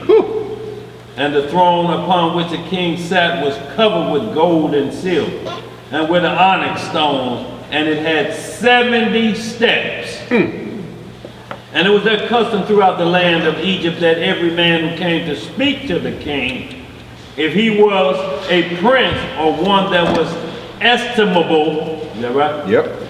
In the sight of the king, he ascended to the king's throne as far as the 31st step. And the king would descend to the 36th step and speak with him. If one was not of the common people, he ascended to the 3rd step, and the king would descend to the 4th to speak to him. And their custom was, moreover, that any man who understood to speak in all the 70 languages he ascended the 70 steps and went up and spoke till he reached the king. So y'all, if y'all get into some Genesis 10, Genesis 11, you'll see that there was 70 nations. That was, the language was baffled, you know, at the Tower of Babel with Nimrod. So these are the 70 languages he's talking about, because his throne sat on 70 steps. So every language you could understand and understand precisely, you moved up a step. The more you knew, the higher you got. You know, but there's 70 languages out there, and if you know all 70, you're gonna be the right hand of the king of Egypt. Verse 46. And if any man who could not complete the 70, he ascended as many steps as the languages which he knew to speak in. And it was customary in those days in Egypt that no one should reign over them, but who understood to speak in the 70 languages. And when Joseph came before the king, he bowed down to the ground before the king, and he ascended to the third step. And the king sat upon the fourth step and spoke to Joseph. And the king said unto Joseph, I dreamed a dream. There is no interpreter to interpret it properly. And I commanded this day that all the magicians of Egypt and the wise men thereof should come before me. And I related my dream to them, and no one has properly interpreted them to me. And after this, I this day heard concerning thee that thou art a wise man, and canst correctly interpret every dream that thou hearest. And Joseph answered Pharaoh, saying, let Pharaoh relate his dream that he dreamed. Surely the interpretations belong to Yah. And Pharaoh related his dream to Joseph, the dream of the kine, and the dream of the ears of corn, and the king left off speaking. You see now, Joseph gave that credit to the Most High right there. Yes, sir. Okay, y'all, that's a key point. That's a key point. He gave the Most High that credit. Then, read on. And Joseph was then clothed with the spirit of Yah before the king. And he knew all the things that will befall the king from that day forth. And he knew the proper interpretation of the king's dream, and he spoke before the king. And Joseph found favor in the sight of the king, and the king inclined his ears and his heart, and he heard all the words of Joseph. And Joseph said unto the king, do not imagine that they are two dreams, for it is only one dream.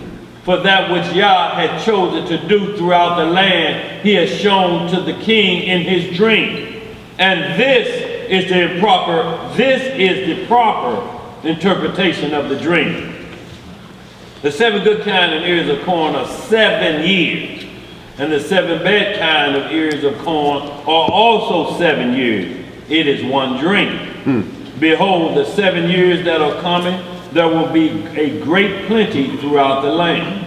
And after that, the 7 years of famine will follow them, a very grievous famine. And all the plenty will be forgotten from the land, and the famine will consume the inhabitants of the land. And the king dreamed one dream, and the dream was therefore repeated unto Pharaoh, because the thing is established by Yah, and Yah will shortly bring it to pass. Now therefore, I will give thee counsel and deliver thy soul and the souls of the inhabitants of the land from the evil of the famine, that thou seekest throughout thy kingdom for a man very discreet and wise, who knoweth all the affairs of the government, and appoint him to superintend over the land of Egypt. Superintend over the land of Egypt. And he let the man whom thou placest over Egypt appoint officers under him, and that they gather in all the food of the good years that are coming, and let them lay up corn and deposit it in the appointed stores. And let them keep that food for the 7 years of famine, that it may be found for thee, and that thy people and thy whole land, and that thou and thy land be not cut off by famine. Let all the inhabitants of the land be also ordered that they gather in, every man the produce of his field, of all sorts of food during the 7 good years, that they may place it in their store. that it may be found for them in the days of the famine, and that it may live upon it. This is the proper interpretation of thy dream, and this is the counsel given to save thy soul and the souls of all thy subjects. And the king answered and said unto Joseph, who saith and who knoweth that thy words are correct? And he said unto the Don't king, do them and see what happens. right, this shall be the sign for thee respecting all my words, that they are true and that my advice is good for thee. Behold, thy wife sitteth this day upon the stool of delivery, and she will bear thee a son, and thou wilt rejoice with him. When thy child shall have gone forth from his mother's womb, thy firstborn son that has been born these 2 years back shall die. And thou shalt be comforted in the child that will be born unto thee this day. And Joseph finished speaking these words unto the king, and he bowed down to the king and went out. And when Joseph had gone out from the king's presence, those signs which Joseph had spoken unto the king came to pass on that day. The queen bare a son on that day, and the king heard the glad tidings about his son, and he rejoiced. And when the reporter had gone forth from the king's presence, the king's servants found the firstborn son of the king had fallen dead upon the ground. And there was great lamentation and noise in the king's house. And the king heard it, and he said, what is the noise and lamentation that I hear in the house? And they told the king that his firstborn son had died.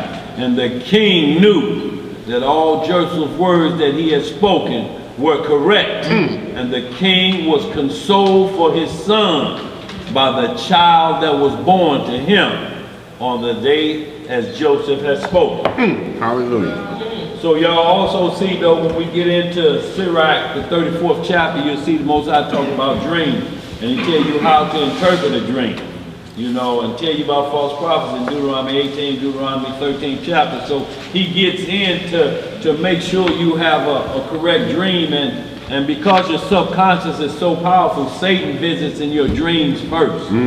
That's the first place he attacks you, because he takes it that you're defensive. See, everybody can talk a good game as long as Facebook is on and you wide awake.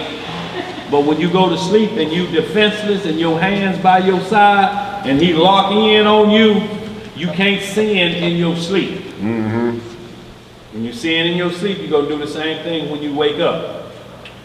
So if he can get you to sin in your sleep, you got troubles coming. Then you'll believe a lie. You'll believe any way he come to you masquerading as an angel. And he coming in your sleep. Go send you somebody you ain't supposed to see, and usually it's a succubus. I don't care because Jay-Z into witchcraft. Beyonce belongs to him still. You can't have it in your dreams. Wake up, smile. Nope. There's been a crime committed. Right. So y'all, you. the Most High, right. So the Most High uses his interpretation, you know. So we got the interpretation of tongues. Y'all know that's a gift of the Spirit. This brother had all 70 of them. So y'all, you know, we're looking at the power of the Most High. The book of Jasher just go into detail the same thing that's in Genesis 37 on up that we read about Joseph. This just day-to-day account. Okay. That still me? Yep. What chapter? X. 49. 49? Yeah. I can read Roman. That's 49, ain't it? Yeah. Okay. It's XLIX to B. Yeah. 49 and 1. Pick up where you left off. Yeah, right. After these things, the king sent and assembled all his officers and servants, and all the princesses and nobles belonging to the king. And they all came before the king. And the king said unto them, behold, you have seen and heard all the words of this Hebrew man, and all the signs which he declared would come to pass. And not any of his words have fallen to the ground. Just hold that real quick. Just hit that Isaiah 41:21 for me real quick. Is that right? Isaiah 44:21. When it said, if your God be God, this compares, he interpret everything. Past, present, future. I just want to. Yeah. 41:21. 41:21. Okay. Just want to read that real quick so y'all get the understanding of what's taking place here. Because the king done called out his best advisors and they can't get it done. They making up stuff. They doing what's called cold reading. It's like if a dope dealer go into Miss Rudolph's shop with the palm on it, she's cold reading. She looking, she's seeing gold chain. He's a little plump about the midriff with gold chains on, so she's saying he's a dope dealer, all them gold teeth in there. I heard the sound of his car come in, so she's cold reading, she know what to say. This is a boy close to you. Likes to eat with you and shop with you. He's kind of a heavy-set boy, so now she got you guessing. Right. Because that's all you do is you go eat and you go shopping. That's all dope dealers can do with their money. What else they gonna do? They can't buy nothing because you gotta pay taxes. So all of them just go shopping and eating. That's the only place you see them, shopping and eating. I got it right here if you want me to read it. Yes, sir, go ahead, bro. So what we're seeing here is a pattern, you know, but the Most High tells us, he's like, look, whoever can do these things, then they God is God. Your conversation is over. Go ahead, read that, brother. Isaiah chapter 41, verses 21. Yeah. Produce your cause. What'd he say? Produce your cause, saith the Lord. Right. Bring forth your strong reasons, saith the King of Jacob. Yeah, 22. 22. Yeah. Let them bring them forth and show us what shall happen. Let them show the former things, what they be, that we may consider them and know that the latter end of them, or declare us things for to come. Show the things that are to come hereafter. Right. That we may know that ye are gods. Right. That Yea, you are what? that ye are gods. Yea, do good or do evil. Right. That we may be dismayed and behold it together. Now flip right up to 46, 8 through 10 real quick. Just backing it up again that the Most High say, this the test y'all got to do. You ain't got to be going on and on with nobody. When you're talking to an Egyptologist or a non-messianic or whoever it may be, the bottom line is, what's the end game? Are we going to stay locked in this position forever, or what we got coming? Show the former thing. Let them talk about evolution, but keep pointing to the Bible. Why they keep saying things are always of a biblical proportion. Right. You don't never hear them say it's of a Buddha proportion, do you? Nope. Or a Book of the Dead proportion of the Egyptians, do they? Do they ever say it's a book of the Quran proportion? Never. Never. They keep going back to the Bible because it's the only source that they can prove it from. Everything else they say, it's a theory. And y'all know what a theory of evolution means. A theory means cannot be proven by fact. It's just a thought and an idea. No. Isaiah chapter 46, verses 8 through 10. Remember this, and show yourselves men. Bring it again to mind, O ye transgressors. Remember the former things of old, for I am God, and there is none else. I am God, and there is none like me. Declare the end from the beginning, and from ancient times. From what time? And from ancient times, the things that are not yet done, saying, my counsel shall stand, and I will do all my pleasure. See that? So y'all, we see what the Most High throw it out there. Tell us what the end game is. I can hear you talking about, but what's the end game of Black Lives Matter movement? Right, you're flapping your gums. No, what it is the days of Noah, because it includes everything, just like the days of Noah's saying. They got the lesbian cause tied up in there. They got some other things tied up in there, just like the civil rights movement with Rayshard Bandy or whatever his name was, pushing that agenda through based off the backs of Israel. So y'all got to be understood here, y'all, what movement is taking place, but it's moving right into a civil war, a race war.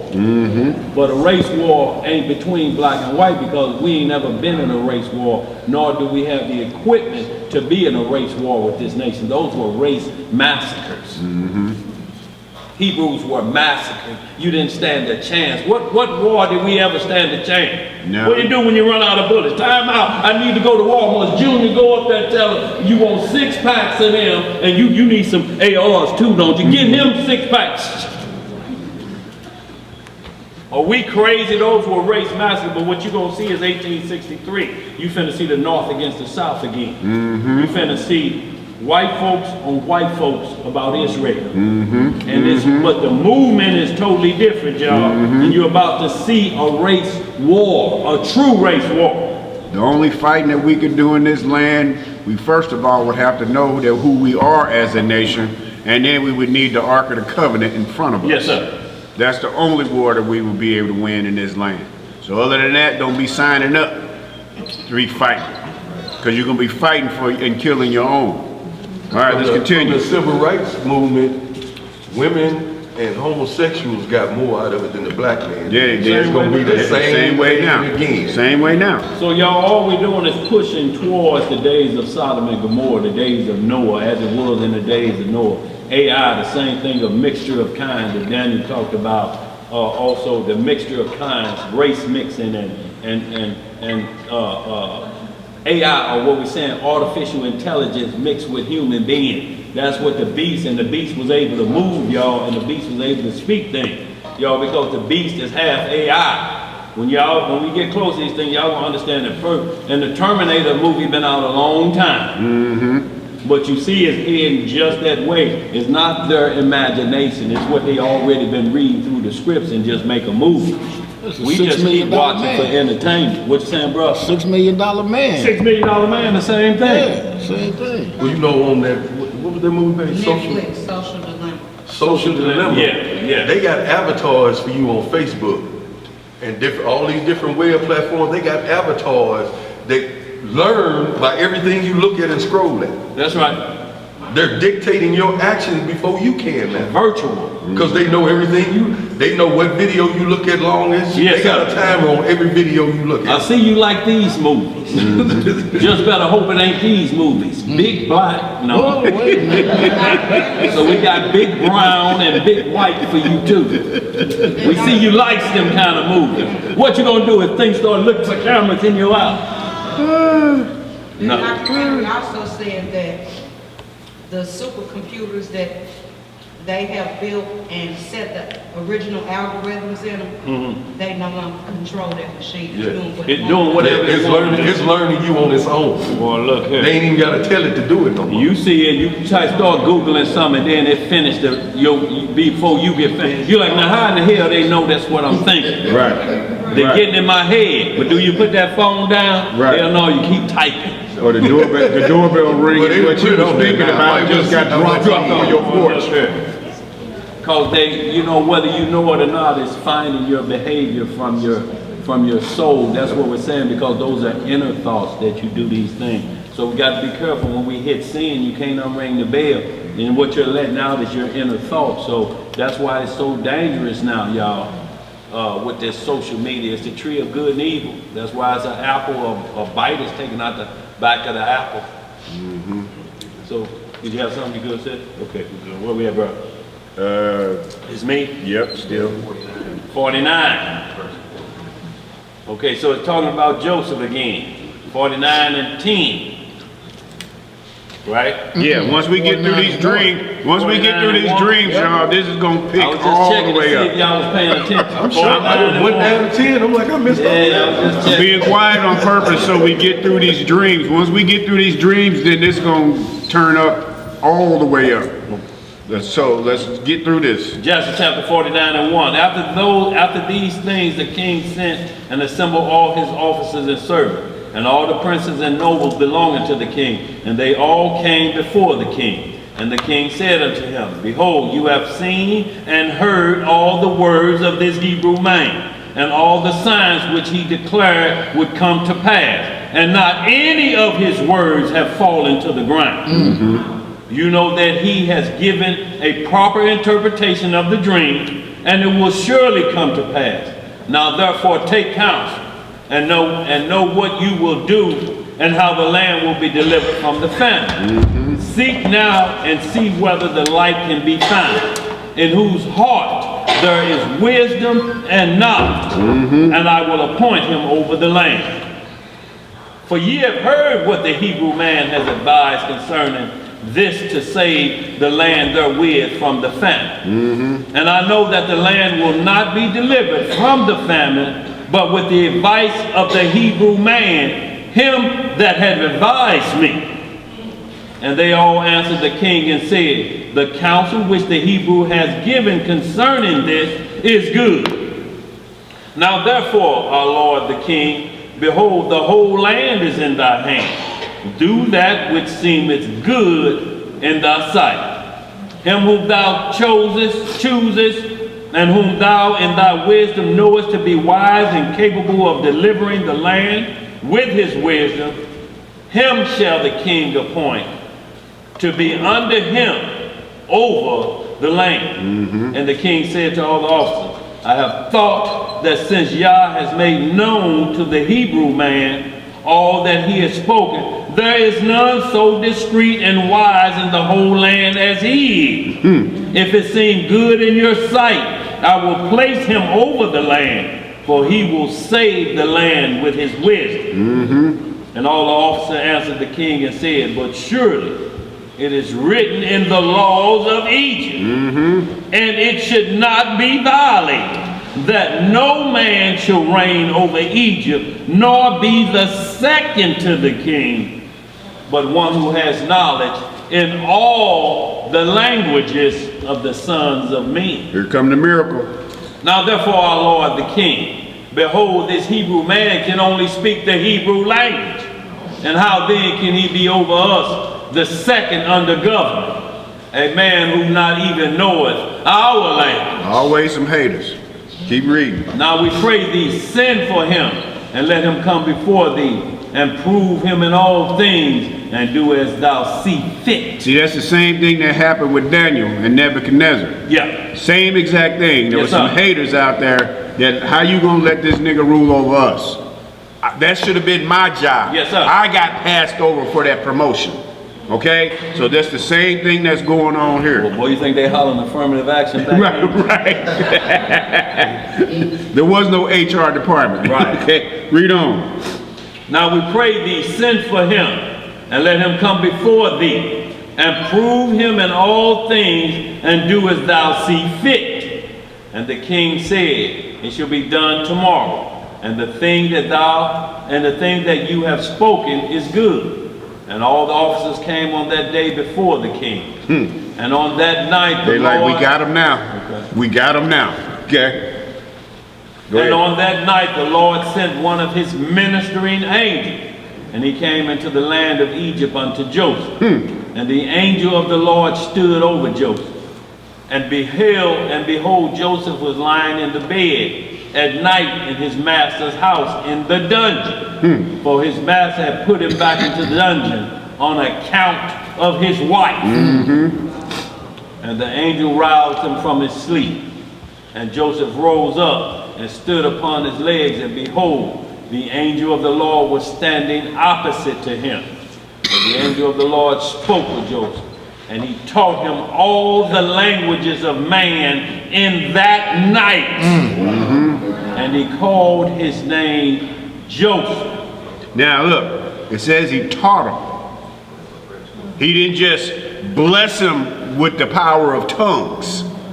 He taught him the languages. Right. Okay? Just like you see the Three Stooges teaching Pig Latin in that when they had it written out on the board. E-I-55. Right. Yeah, I remember that. Boy, you were watching the little that.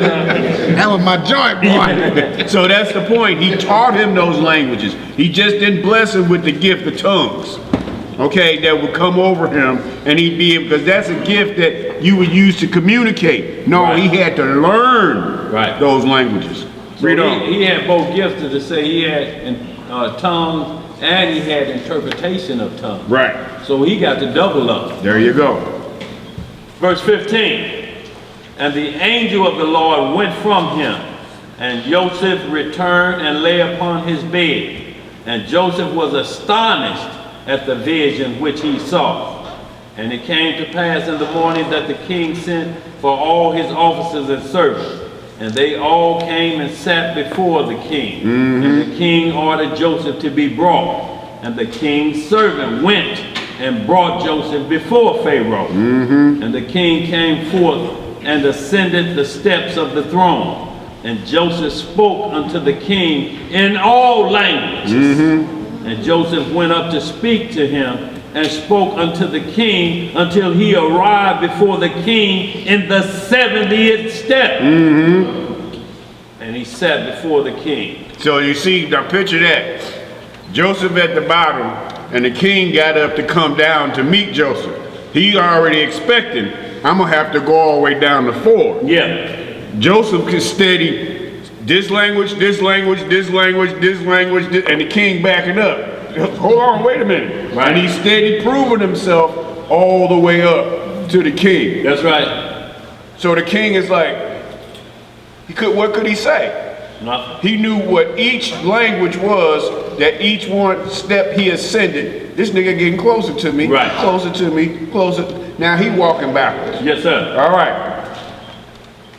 And see, another good thing about that is that what he was understanding too is not so much as the king knew all the languages, is the fact that he's explaining the interpretation of languages to him. So he's repeating the law and doctrine of these languages, because remember when they were separated, each nation speak their own language and they got their own set of laws. So he's running that as well to let the king know. Just say, I ain't playing. Right, so it's like you got a bunch of Hebrews around here claiming they speak Hebrew, but they ain't speaking Hebrew, they quoting slogans. Right.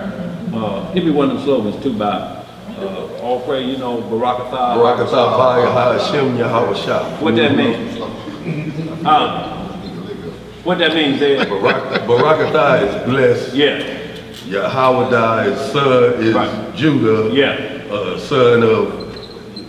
Okay. Don't give me that. Right, so baby, I what know we the got, slogans. those are what's called slogans. I don't know all that we the repeat to definitions. each other. That it's almost like a praise thing. It's almost like the church say neighbor, neighbor. But what we're talking about, do you know your letters? Right. Do you know Psalm 119, the longest chapter in the Bible? Each 8 verses is each letter. It starts out with Aleph, and then it's 8 letters, and they're leading back to the law. So this is knowing your alphabet when you know your letters. That's why the Pharisee said he ain't number 12. He know his letters. He didn't know slogans. Right. He knew his letters. Right. You talk about Hebrew, let's sit up and watch the game, and then you commentate, Right. do some Hebrew and everything the football announcer is saying. Oh, and there he go. Right. He's going around the corner, he's running fast as Barry Sanders. Just repeat what he's saying in Hebrew, then we know you speaking Hebrew. Other than that, you just talking slogans. I remember the first time Repeated phrases, you ain't talking Hebrew, because I'm asking you about the letters. Do you know your letters? Tell me what Aleph means, then I'll tell you what Beth means. Right. First time a brother called me Aki, I said, what that mean? He said, I don't know, I I don't heard know. somebody else I say heard somebody else say it. It sounds like pastor or deacon to me. it. Right. Let's keep moving. That's like Khan. I hear a lot of brothers say Khan. That mean I agree. Right. And you be saying something that you Right. Like, who's shopping? You agree? I was just saying what's up. Verse 18. And the king greatly rejoiced on account of Joseph. And all the king's officers rejoiced greatly with the king when they heard all the words of Joseph. And the thing seemed good in the sight of the king and the officers to appoint Joseph to be second to the king over the whole land of Egypt. And the king spoke to Joseph, saying, Now thou didst give us counsel to appoint a wise man over the land of Egypt, in order with his wisdom to save the land from the famine. Now therefore, since Yah has made all this known to thee, and all the words which thou hast spoken, there is not throughout the land a discreet and wise man like unto thee. And thy name no more shall be called Joseph, but Zaptanath-Paneah shall be thy name. Thou shalt be second to me, and according to thy word shall be all the affairs of my government. And all thy words shall my people go out and come in. See, we the only people ever that they change our names. That's right. They always change our name. If he was so great, why couldn't you keep his own name? Right. Joseph. Why couldn't y'all learn to call the Hebrew one Right. Joseph? You know he a Hebrew. Right. So you gonna take his nationality and change his name from being Hebrew into Egyptian. Right. Read on. Verse 22. Also from under thy hand shall my servants and officers receive their salary, which is given to them monthly. And to thee shall all the people of the land bow down. Only in my throne will I be greater than thou. Look, the king just retired. Y'all see that? He just retired. Now, Joseph, you do all the work that I used to do. Now I just retired. All I got to do is sit on the throne now and blink. That's all I got to do now. You just took over. Now Joseph became the CEO. He the king. So what else he gonna do but sit up there on the throne all day? Yeah. Okay? Read on. And let me just say this too, like you see verse 14, the angel renamed Joseph too. To, how you pronounce that though? Jehoshaphat. Yeah. It's just a different way than Joseph. His name was changed, like the angel when he met Jacob. His name was changed from Jacob to Israel. That's right. So and Abram to Abraham. So we got a supernatural intervention here because now these men are moving to what's called apostle status. Right. Like the disciples, the 12 disciples are now 12 apostles because each one of them had a supernatural event. That's why Paul is an apostle, because he had a supernatural event on the road. His name was changed too. Right, so you get promoted from a regular disciple when you have a personal visitation. Right. Now Joseph's jobs begins. Yes, sir. This is where he starts working for the Most High. That's right. There we go. When he Verse started dealing with 23. them. Read on. Yes, sir. And the king took off his ring from his hand and put it upon the hand of Joseph. And the king dressed Joseph in princely garments with fringes. No, he didn't. I'm just saying. And he put a golden crown upon his head, and he put a golden chain upon his neck. And the king commanded his servants, and they made him ride in the second chariot belonging to the king, that went opposite to the king's chariot, and he caused him to ride upon a great and strong horse from the king's horses, and to be conducted through the streets of the land of Egypt. And the king commanded that all those that played upon timbrels and harps and other musical instruments should go forth with Joseph. 1,000 timbrels, 1,000 melancholis, is that right? And 1,000 nebelim went after him. And 5,000 men with drawn swords glittering in their hands. And they went marching and playing before Joseph, and 20,000 of the great men of the king, girt with girdles of skins covered with gold, marched at the right hand of Joseph, and 20,000 at his left. And all the women and damsels went upon the roofs or stood in the streets playing and rejoicing at Joseph. So how many people, like in Busch Stadium, was it 30,000 that show up for a game capacity that it holds? 53,000. 53,000? Yeah. Okay, so we done seen... 56, 57,000, right about that. Okay, so we done seen the division of, now just picture a packed Busch Stadium. Yeah. And all them people that's filling up a game, those are now assigned to go with Joseph. Everybody in that whole stadium, 30,000 of y'all here are doing this, 10,000 of y'all are doing this. How many they said just had timbrels? Yeah. You know what I'm saying? How many had harps? How many had this? Right. But now he just got assigned a whole Busch Stadium full of people that go before him, beside him, behind him. Yes, sir. Keep reading. And rejoicing at Joseph, and gaze at the appearance of Joseph and at his beauty. Yeah, I was just finishing that off. Yeah, go ahead. Hebrew asked, I just have a question. If the J wasn't an alphabet until the 1600s, how was he called Joseph a Hebrew man? See, and then what we get back into language again. So what we're talking about is there was no A, E, I, O, and U in Hebrew either.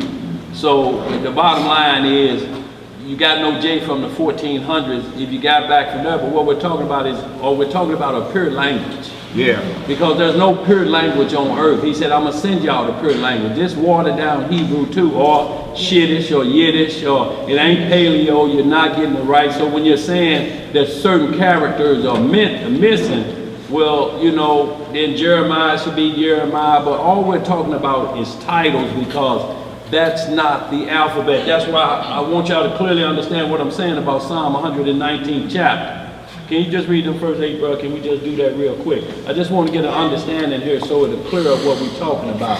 So it won't stop the move. Just read the first 8 and then say Ayla, Psalm 119. And just do this so we understand that letters are, you know, they cross sin. You know, it don't change what the law is. You know, unless every letter change in Exodus 20, you change every letter in there for the law because it's the law. But it's not how the word is pronounced, neither is it titles, because next they're going to run that same game, you know, saying you have to say Yehoshua, right, or you have to say Yehoshua, or you have to say Ahia. If you don't say that, you're not saying the name of God. Then you're saying that you know what the pure language is if we have to do it. But it's just Hebrew Christianity. It's just like Christianity churches teach, if you don't speak in tongues, you ain't got the Holy Spirit. But when you read 1 Corinthians 12, that's down the list. It said, firstly, apostles, then prophets, thirdly, teachers. How you going to bump it? Then when you get down to number 9, it said, then the interpretation tongues, and then the interpretations of tongues. 1 Corinthians 14, the book of tongues say, greater is he that greater is he that prophesies than he that do what? Speak in tongues. So they killed the Pentecostal doctrine right off the top because you got these up here reigning supreme, except he edified. Right. Also, the fact that what we just went through about names being changed, we also, being a part of our curse in Deuteronomy 28, that you will be taken into a land that neither you nor your forefathers will know the language. This is a part of our curse, not to even know our own language. Right. They done took everything from it. What did you say, Daniel? What letter was it that did get us kicked out of the land? Was it E? Right. Was it F? You know, what letter was it? Well, that's about names, you see. But when you get into the Psalm 138, 1-2, he said his word is above all his names. That's right. So the law stands supreme unless you're breaking down the language from the law. You're wasting your time and you're spinning your wheels talking about J. Pronounce Yahweh and Jeremiah with no vowels in it then.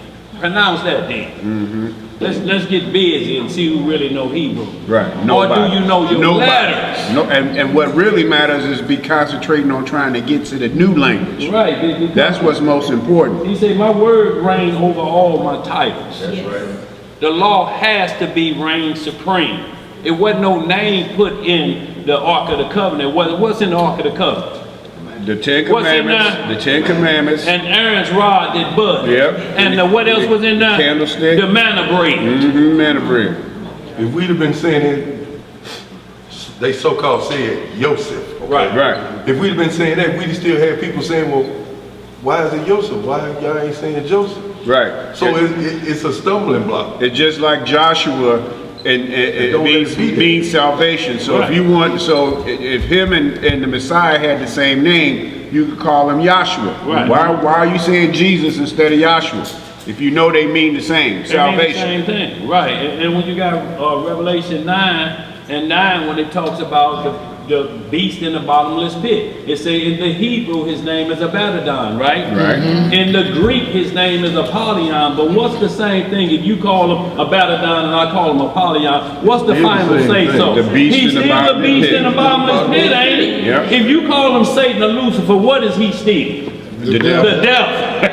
When you get through talking, cast down, I don't care how you call him a light bearer, he'll tell you that I got kicked from up there. Now, if you want him to still have his bling on, that's on you. Right. But he's a sinner, he's a liar, the father of, and he's a murderer and the father of that too. You can call him whatever you want to call him, but the script called him abominable branch. Spoken over. Right. That's what the script called him. So when we get through, read them letters for me. Okay. Real quick. Psalms 119. Aleph, verse 1. Aleph, y'all see that's the entire alphabet. Go ahead. It says, blessed are the undefiled in the way who walk in the law of the Lord. Blessed are they that keep his testimonies. That do what? That keep his testimonies and that seek him with the whole heart. See, so before you at the beginning, you got to know how to seek him with the whole heart. Ain't the same thing as the first commandment? You got to love the Lord with your what? Mind, body, soul, This is the spirit. beginning of the alphabet. If That's you right. ain't doing this, you wasting your time. Go ahead. Verse 3. What is that? They also do no iniquity. They walk in his ways. Right. Thou hast commanded us to keep thy precepts diligently. Oh, that my ways were directed to keep my statutes. Then shall I not be ashamed when I have respect unto all thy commandments. I will praise thee with uprightness of heart when I shall have learned thy righteous judgments. When I have done what? When I shall have learned thy righteous judgments. And I will keep thy statutes. Oh, forsake me not utterly. So in all of them, it's his commandments, statutes, judgments, and laws. They are all mentioned in each of these. In each of these alphabets, they are all four mentioned. That's what you're supposed to be doing. That's why his name is above, I mean, his word is above all of his name. That's his word, his statutes, judgments, and commandments. The word was made flesh. So the law was made flesh. So y'all see, don't nothing supersede law. Every gift has to operate from a law. You can't speak in tongues unless it's about 2 or 3. And at the most, let one interpret. Them the rules for that gift. The other rules of this gift for wisdom, you got to do this. Solomon broke those rules of wisdom. So since we all speak with the J, then we should be saying the J then. Look, or it should be the language. We still waiting on the language that got us throughout the land. If it's about name, or the name that we called on that got us throughout the land, it didn't have nothing to do about a J being in the alphabet. And there's no disrespect to anybody that's chasing that or what we're talking about. But you're talking about a language. Even if you say Jeremiah, if you do it with a Y, it's still a watered down bastard language along with the other languages of the world. That's why it takes no language is without significance. Yes, should they be all taken from the Hebrew, but that don't give Hebrew dominance. So they say just every other language has to be translated from the Hebrew. And that don't give it no more power like that. If you translate it to English, English still has the same power. It's just Hebrew can't be translated from English, is all it's saying, to the Jew first and then the Gentile. And the Hebrew is the Aleph Bet. 22 letters in the Hebrew alphabet. Yes, sir. And that's where you get the word alphabet. Right. Aleph Bet, but it's 26 letters in the alphabet. Right. In the English. English, yeah. And you look at a dollar, it has a letter on it. It tells you what's the number and the letter of that number. Pull out a dollar, you may see whatever it is, the beginning numbers. And then for every city, it lets you know, H, this where this belongs. This when you A, B, C, D, E, F, G, H, that's the 8th letter. You'll see an 8 and H. Just look at your money. So that's how they get you to understand certain things of languages too. And this is what Joseph knew and was interpreting. It wasn't just because you can speak a slogan. Anybody hollering Hebrew, have them sit down and watch TV and tell me what Trump just said on CNN in the Hebrew. Then you know they speak the language. Other than that, slogans. Neighbor. All right, y'all, check this out. I'm not going to make us miss this. We go skip up to the next chapter, L, because what we just time we have. I'm looking at time. We ain't got to the heart of this story yet, and I do not want what we done went through thus far to miss this. So let's just skip up to chapter L. So what's that? 50? Yeah. 50? Yes, that's it. Chapter L. Yeah. Now look. But look how quick we knew about that, right? Look, same thing. If you know your alphabet, if you're saying the Antichrist is going to be a number of a man, then spell it out in the Hebrew what his name going to be. If you use an alphabet, the number, like you say, get it in them 22 and see what the Antichrist name is. Or is you supposed to count the number of a name that the language is running. And at that time, it's Latin. Nero Caesar spelled 666. Ronald Reagan. No, that was Ronald Wilson. They just did 3 6 letters in each one, but that's not 666. Right. It has to count up there. Like he's saying 50 L mean 50, N 50, E gotta mean 500, R gotta mean this, and then O makes up 603 score and six. Right. The number counts up to 603 score and six, not Ronald Wilson Reagan, because anybody got three names, three middle names. That's what I was trying to. Earl Billy Jackson. I mean, same thing when you add it up. You know what I mean? Right. I got 6 letters, then 9 letters. Yeah. So you don't want to get caught up into numerology. That's all bruh saying, you know, but it's clear as a bell, y'all. Don't get caught up in that whole, he knew what he was doing when he put us here. Right. When Esther was, I'm saying let it go, when Esther was in Babylon over there, and the king over there, they sent out an edict to all the Hebrews in every language, to every post office. In every language, it said only to, what? Oh, what? No oil. To the Jews, in every language, in every province, y'all gonna die Friday. Just want y'all to know, if y'all didn't know, can you imagine that playing dominoes in space? What the letter say? Right. What did they put on the cross? Didn't say big 6. Yeah, right. Right. So y'all, we ain't never had a language issue of communicating, because we ain't never been put in a position in where we can bail out and say we don't know a language. Right. And that's the reason I couldn't call on you. No, we called on other gods. And when you call on another God, it ain't just saying their name. You have to get into that God's paperwork to know how to sacrifice the Molech. That's what Solomon did. They told him in the Testament of Solomon, crush up these grasshoppers and then call on these names. And they say, then you can have this fine woman you want, this Shulamite. He like, no, I don't do that but to the God of Abraham. I ain't stepping on no grasshopper. They say, dance for him then. Solomon was stomping on grasshoppers then. All right, y'all, let's keep rolling. Who that's on, Zed? Zebediah. Yeah. Book of Jasher, chapter 50, verse 1. At that time, the children of Tarshish came against the sons of Ishmael and made war with them. And the children of Tarshish spoiled the Ishmaelites for a long time. And the children of Ishmael were small in number in those days, and they could not prevail over the children of Tarshish, and they were sorely oppressed.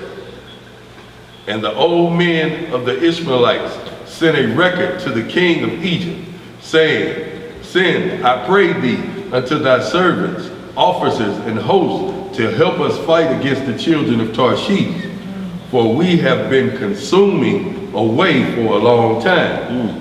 And Pharaoh sent Joseph with the mighty men and hosts which were with him, and also his mighty men from the king's house. And they went to the land of Havilah, to the children of Ishmael, to assist them against the children of Tarshish. And the children of Ishmael fought with the children of Tarshish, and Joseph smote the Tarshishites. There you go. And he subdued all their land, and the children of Ishmael dwell therein unto this day. And when the land of Tarshish was subdued, all the Tarshishites ran away and came on the border of their brethren, the children of Jabin. And Joseph, with all his mighty men and hosts, returned to Egypt. Not one man of them missing. So y'all see again, once again, when we fight in other people's armies, we always come back with no men missing. You look at them first black pilots that flew, not one casualty. The Buffalo Soldiers. Buffalo Soldiers, they was the American was taking a whooping, but not one mission lost, not one soldier lost. That's why all nations say we got to make sure they don't join up with nobody else, because if they do, we through. So we got to keep. We always been a part of armies and took, you know, but they never make that announcement to the whole world. They almost have to do it as a memorial, so to speak. Right. You know, so you think it's some past and not again today. Keep going. Verse 7.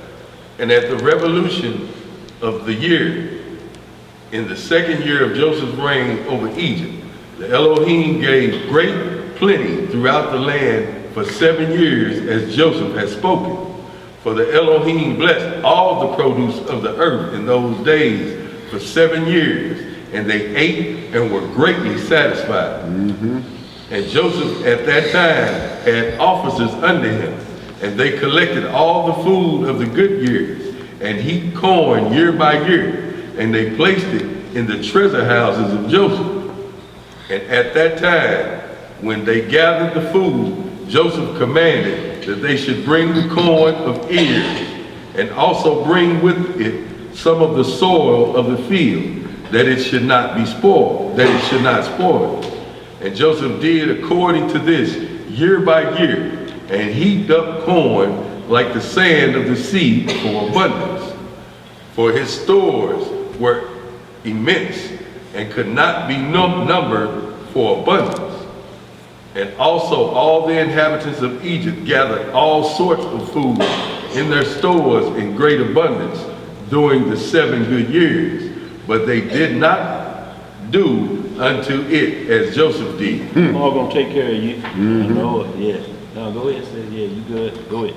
And all the food which Joseph and the Egyptians had gathered during the 7 years of plenty was secured for the land in stores for the 7 years of famine, for the support of the whole land. And the inhabitants of Egypt filled each man his store and his concealed place with corn to be for support during the famine. And Joseph placed all the food that he had gathered in all the cities of Egypt, and he closed all the stores and placed sentinels over them. Sentinels. The guards. And Joseph's wife. Look, you still got to have, look, God, nigga, on this planet. You know what we do, eat up all we got and head back for the back door. Yep. See, and if it's a hookup in there, that'll have some sentinels done. Boy, remember them old good old McDonald's hookups back in the day? Yeah. Got a quick question. What you got, bro? We got another question. Are the 12 tribes one nation or 12 nations? 12 nations. 12 nations. 12 nations. The nation of Israel, the 12 tribes. That's One I'm nation. sorry, 12 tribes. I'm sorry. One One nation. nation. Under a group. Right. He talking about right. Yeah, I'm sorry. They're one nation of people, but they're 12 different families. Right. 12. Yeah. Go ahead. Wait. Go ahead. Another question is, did Moses lead the armies of Egypt into battle also? Yeah, it's parts that were when he was in charge. He before then he did some same things. Y'all get into some. We'll get into some later. The 74th chapter, 69th chapter through the 78th chapter. You'll see a little bit. You also see him when he run out of there. He fought. He became king of the Cushites. Right. You know, so he was leading over them. You know, before he went back to Egypt after Right, they before he started. visited after 40. He left when he was 40. He came back when he was 80. So, you know, up until that time, but Pharaoh was dead, so they didn't remember the crime. But, yeah, he was king over the Cushites, fought a couple wars with them. That's why the book of Jasher that's mentioned in 2 Samuel, what? 118 and Joshua 10 and 13. So it says 2 witnesses you can read out of the book of Jasher. So when you read this, it's in the Bible what we're saying. It ain't going against it because Jasher can't break law. If Jasher break law, we put it down. It ain't about no language or whatever you see, because in the 16th chapter, just say this more, it calls Melchizedek Azoniadek. In that language that how it was written at the time. But it tell you that Melchizedek priest that met Abraham, that was Shem, that was Noah's son. That's who that Melchizedek priest was at that time. But true Melchizedek is the father according to Hebrews 7. Say he ain't got no father and no mother. Who else got, Christ had a father, didn't he? Everybody else got father and mother. Who don't have a father and mother on record? And he's the after the order of that a priest forever. So we know who the true Melchizedek is, and the priest up until Aaron in Mount Sinai. We just back under that priesthood now. So anytime we're hearing the order of Aaron, we hear what you're saying. You're asking us, Aaron, the schoolmaster, we ain't under that no more. We're not being retrained about anything. We know who we are as a people, most of us, and the language we read, everything you read is, you can't read one letter of Hebrew and then 99 in English. That don't make sense, do it? No, not at all. Your driver's license in what language? English. What letter your birth certificate in? English. The land of your captivity. Look, whoever rules the world, everybody else is tribute to them. You speak their language. Yep. When Hebrews ran it, Hebrew was the dominant language, but there's no language without significance, or that'd be the biggest thing on Judgment Day. Lord, I didn't have a clue what you say that in the Hebrew law. Lord have mercy. Butt naked in the Amazon jungle. English. Didn't know nothing but English. What we gonna do about slaves, the first one to hit this shores, the first 50 years where you got your eyes poked out or your tongue cut off about reading? What we gonna do about them? You think a J is concerned here? Kunta Kinte. Or is it the commandments that's being taught? The Bible was still there. That's how we learn how to read. And you learned it in what language? English. How you gonna promote all of what happened in slavery and talk about Nat Turner and John Brown, and then you bash out in English? It's an oxymoron. You defeat the very thing you're trying to prove. And if we supposed to be gathering the lost sheep, if the lost sheep know him as Jesus, Right. what you look like telling them you better learn how to say it different. You'll Right, lose it just can't be You'll the lose Jesus of Catholicism. It can't be the Jesus of Christianity. He said, many gonna come in my name. Even if you say that's just many coming as Yeshua. Benjamin Carter did it. Yep. Mitchell did Yep. it, didn't he? Yep. Jim Jones called himself the Messiah. David Koresh said he was the Messiah. Wrong way, In been wrong different way. names and different things. He said, if they say go, he's in the desert, go not forth. What Ben Carter take him to? Them on the desert. If he be in a secret place, believe it not. What was Huline Mitchell at? Cell Block C in Lewisburg Penitentiary. Anybody know his cage number? But he was prophesying from behind bars. What that's written that in the scripture? Believe it not, no matter how they come to you. They got Hebrew wrote across everything. He couldn't deliver himself. Y'all, we're not saying the Hebrew is not what it is. All we're telling you is all language have to be translated from it and nothing further. Because the pure language is coming. While we wait, how you gonna pump up artificial? Somebody sold you an artificial pair of gators, would you be pumping that up? Right. Because you got a deal on? Right. If you could tell me your new name, I'll never speak a word of English again. Pat Leather. He gave, right, he said, I'm gonna give y'all a new name too then. Everybody ought to know what that name is. Right. Anybody telling you got to speak this language or you not talking to the Most High, all that holy name? Well, y'all look, it's not disrespect. What we're talking about is the letters. Do you know your letters? Right. It's gonna come back to the law. All right. And if it's about a name, it's what got us through out of Jerusalem. So we waiting on the name that we said that got us through out of Jerusalem. Did it have a J in it? Right. All right, let's keep moving. Verse 15. And Joseph's wife, Osnith, the daughter of Potiphar, bare him two sons, Manasseh and Ephraim. And Joseph was 34 years old when he begot them. Is this against the law? I'm talking about for him to be married one outside Israel. Is this violation of Deuteronomy 7:6? Is it? Huh? Why we quiet? Well, I'm just saying, but the law say it would be, so there has to be a reason when you can marry outside the land. Or we got some problems with this right here. This is violation of law. Y'all, this is what we're saying. It don't matter if his name Yosef or Yehusef. The bottom line is whatever you call him in the Hebrew, there's a law right here. He's in a marriage, in a covenant with somebody outside of Israel. It's lawful. The land This of is his what we're talking about. captivity. This is why it don't matter what his name is. What is his behavior? He was put in jail for 12 years because he wouldn't commit adultery with Pharaoh's wife. Y'all get into some earlier chapters. I'm gonna say this, bro. I'm gonna let you move on. Of what was happening. His wife put a blade to his neck. Pharaoh's wife and said, "You better take me." She was so fascinated by his beauty. She called and she was love sick. I'm talking about struggling. She couldn't go to sleep. Couldn't go to sleep. And then her handmaid said, "What's got you so sick?" She like, "Wait a minute. I'm gonna show you. He gonna be here in about 10 minutes." And they preparing the food. When Joseph walked in, they start cutting their hands and didn't even know it. They like, "Who are you?" I'm talking about boy, look, Billy D. Williams and you know the other main boy. From Miami Vice. No, Philip Martinez. him and Denzel Washington made all of them look like tire shop boys. I'm not talking about who worked at tire shop. I'm talking about after a long day with soot all over you and over your hand. That's how they were compared to Joseph. They started cutting themselves and they almost passed out from his beauty. You forgot about the most important one. Me. Yeah. Well, look here. He surpassed Uriah here.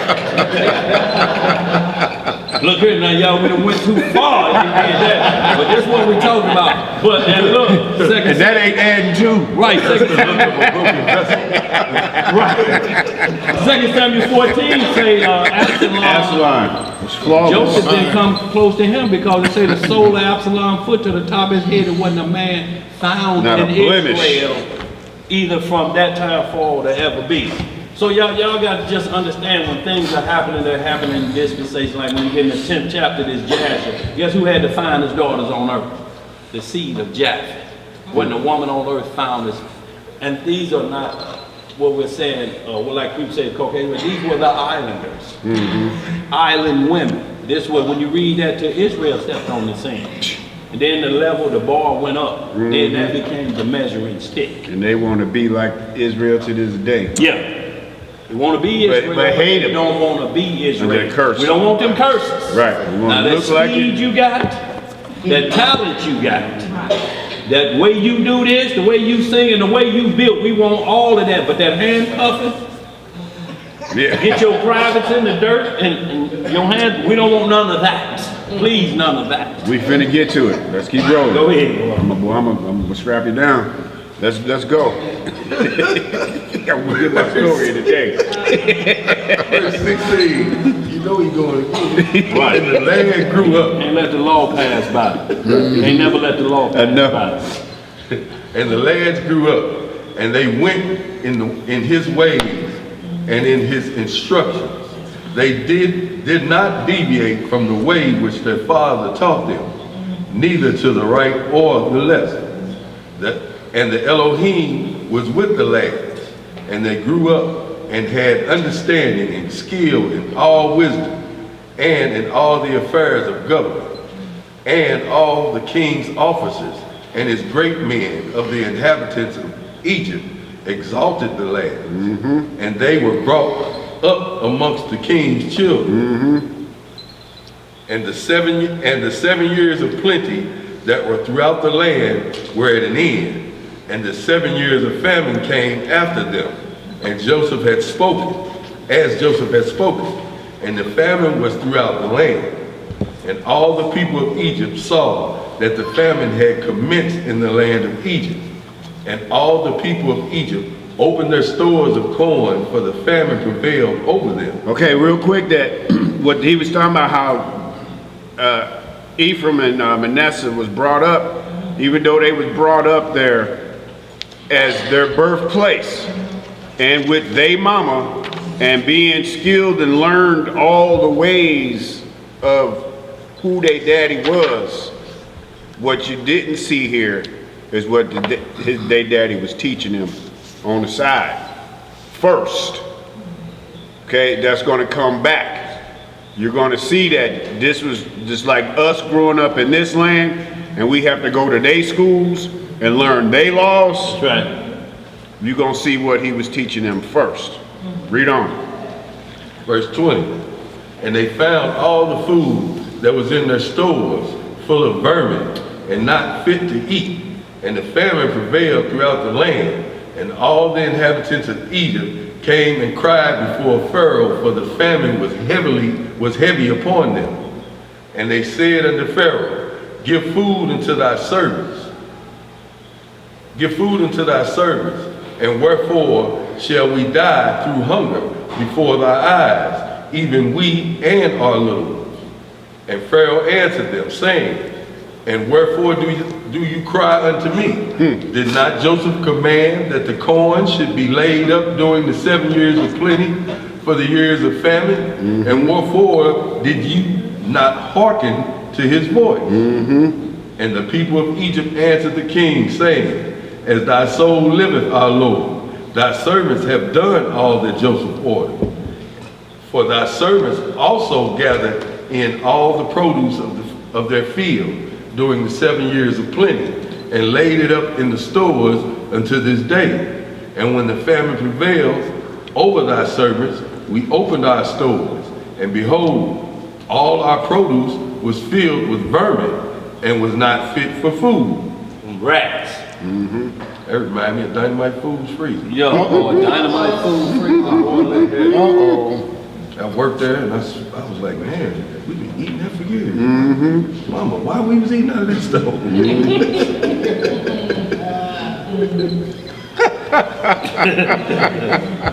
That manager special. Man, that's what it be too. I go to good times. That's exactly what it be.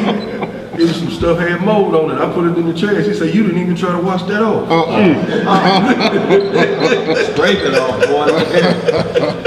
The little loaves that the rats ate off of, you had to cut that up and put it in the manager special. Wow. Yeah, I'm glad they are closed now. We've been down there with some picket signs. I couldn't work there more than 2 weeks. I couldn't take it. Paying 25. Paying you with all that good meat, huh? Boy, look at it. Behind the refrigerator. And when the king heard all that had befallen the inhabitants of Egypt, the king was greatly afraid on the account of the famine, and he was much terrified. And the king answered the people of Egypt, saying, since all this has happened unto you, go unto Joseph, do whatever he shall say unto you.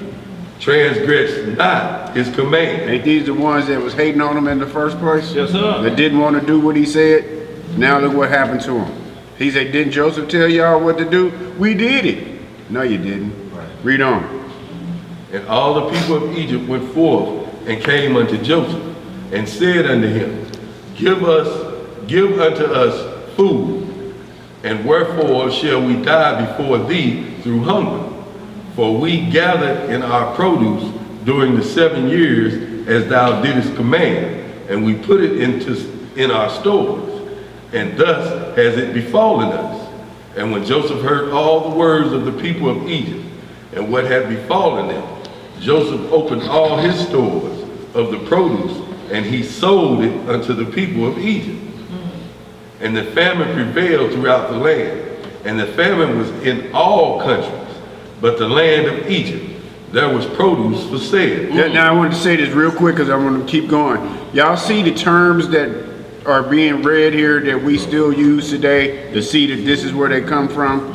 You got a produce aisle. Now we're seeing stores, storehouses. We had guards. We still got guards at stores today. You know what I'm saying? All these things that this is where they come from.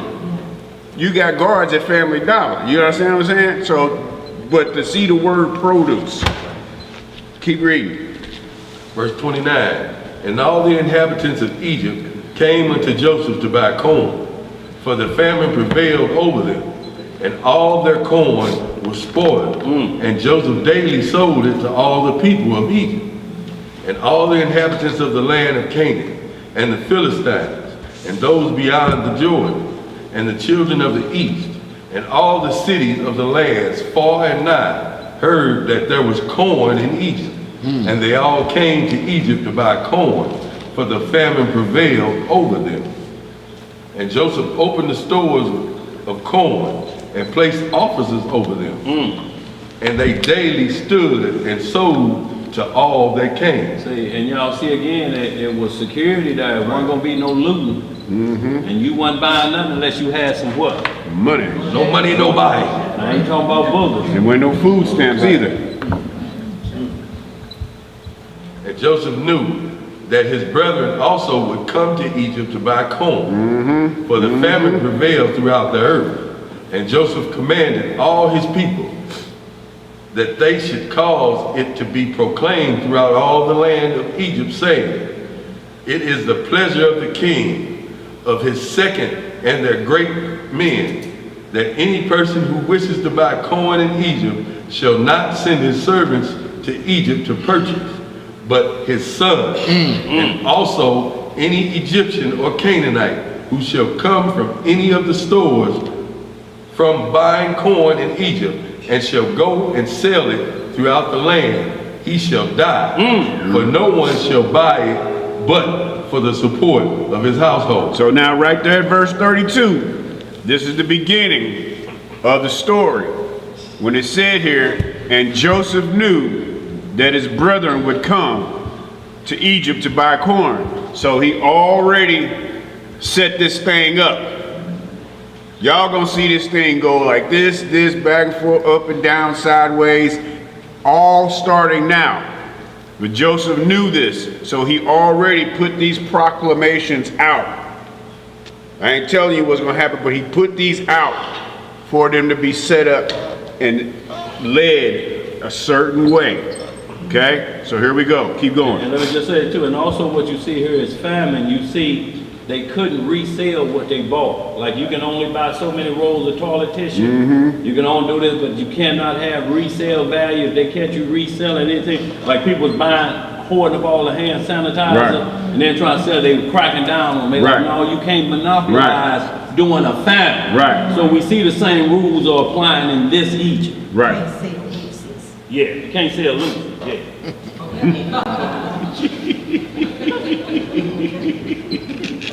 Verse 34.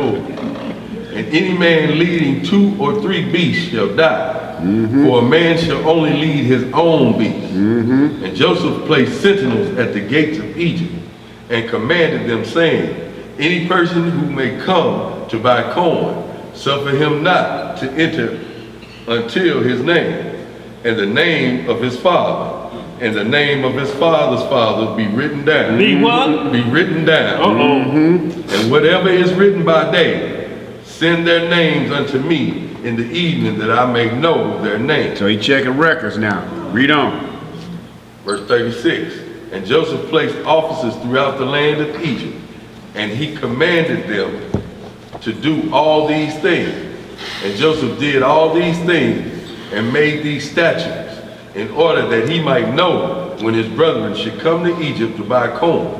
And Joseph's people caused it daily to be proclaimed in Egypt, according to the words and statutes which Joseph had commanded.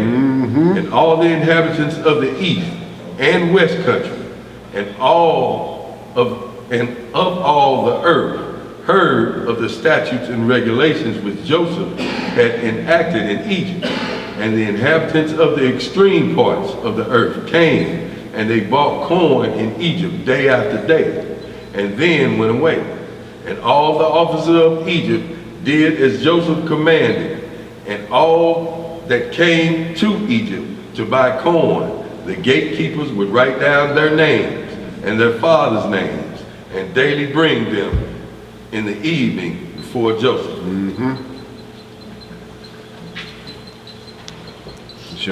Second one, Zell? 51. I got to get up there. Wrong.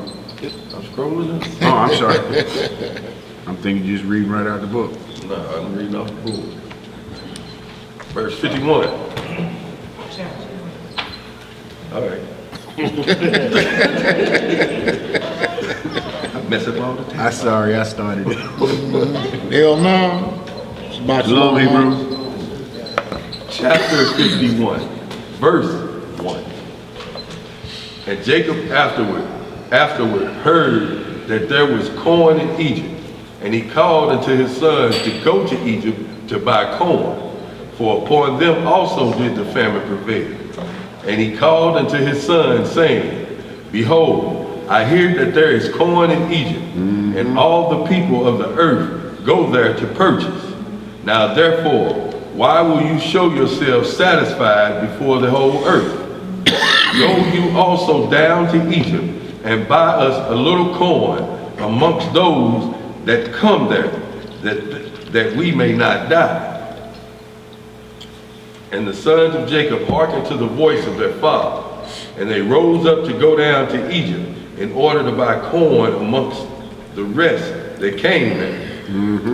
And Jacob their father commanded them, saying, when you come into the city, do not enter together in one gate, on account of the inhabitants of the land. So that's instruction that he was giving them. And that's like for us to know how to move and to move around and move about. Don't go in there, no big old gang of y'all, because they gonna spot you. You're gonna look like trouble like we do to this day. Y'all split up and go in there and meet up. But don't go in there, because it's just like us walking down the street. Uh-oh, there's a gang of niggas, we gotta find out what's up with them, right? Same thing. Same thing. We don't. Verse 5. And the sons of Jacob went forth, and they went to Egypt. And the sons of Jacob did all as their father had commanded them. And Jacob did not send Benjamin, for he said, lest an accident might befall him on the road like his brother. And 10 of Jacob's sons went forth. And while the sons of Jacob were gone on the road, they repented of what they had done to Joseph. Still, after all this time, now they back together away from their father, and they still sorry what they did to Joseph. Okay? They knew they really tripped. So that's a long journey to talk about that same thing. Yeah. Okay? And Read he's been on. locked up for 10 years. Right. So Right. this is a long time. They've been Right. burying this. Right. Read on. 6 again. Yeah. And whilst the sons of Jacob were going on the road, they repented of what they had done to Joseph. And they spoke to each other, saying, we know that our brother Joseph went down to Egypt. And now we will seek him where we go. And if we find him, we will take him from his masters for a ransom. And if not, by force. And we will die for him. See that? We're going to offer him, if we find him and he got a master, we're going to pay for his freedom. If he don't accept it, we getting him anyway. Okay? We're going to see who these brothers are in detail today, or who these sons of Jacob are. We coming up out of here with our brother. That's right. Plain and simple. Read on. And the sons of Jacob agreed to this thing and strengthened themselves on account of Joseph to deliver him from the hand of his master. And the sons of Jacob went to Egypt. And when they came near to Egypt, they separated from each other. And they came through 10 gates of Egypt. And the gatekeepers wrote their names on that day and brought them to Joseph in the evening. And Joseph read the names from the hand of the gatekeepers of the city. And he found that his brethren had entered at the 10 gates of the city. And Joseph at that time commanded that it should be proclaimed throughout the land of Egypt, saying, go forth, all ye store guards, close all the corn stores, and let only one remain open, that those who come may purchase from it. So now this is not no such thing as a coincidence that it's 10 sons out of 12. And there's 10 gates in Egypt. And they all each went through a 10th gate. But the point is, Joseph seen that all 10 of them came and they all entered in one gate by themselves. So this is what Joseph said: close all the stores. I'm gonna gather these Negroes up together. Close all the stores, leave one open so they'll all show up at the same store. He knew how they was moving. Right. So he seen how they came in, close all the stores up, leave one open. I'm gonna catch them all at once. Keep reading.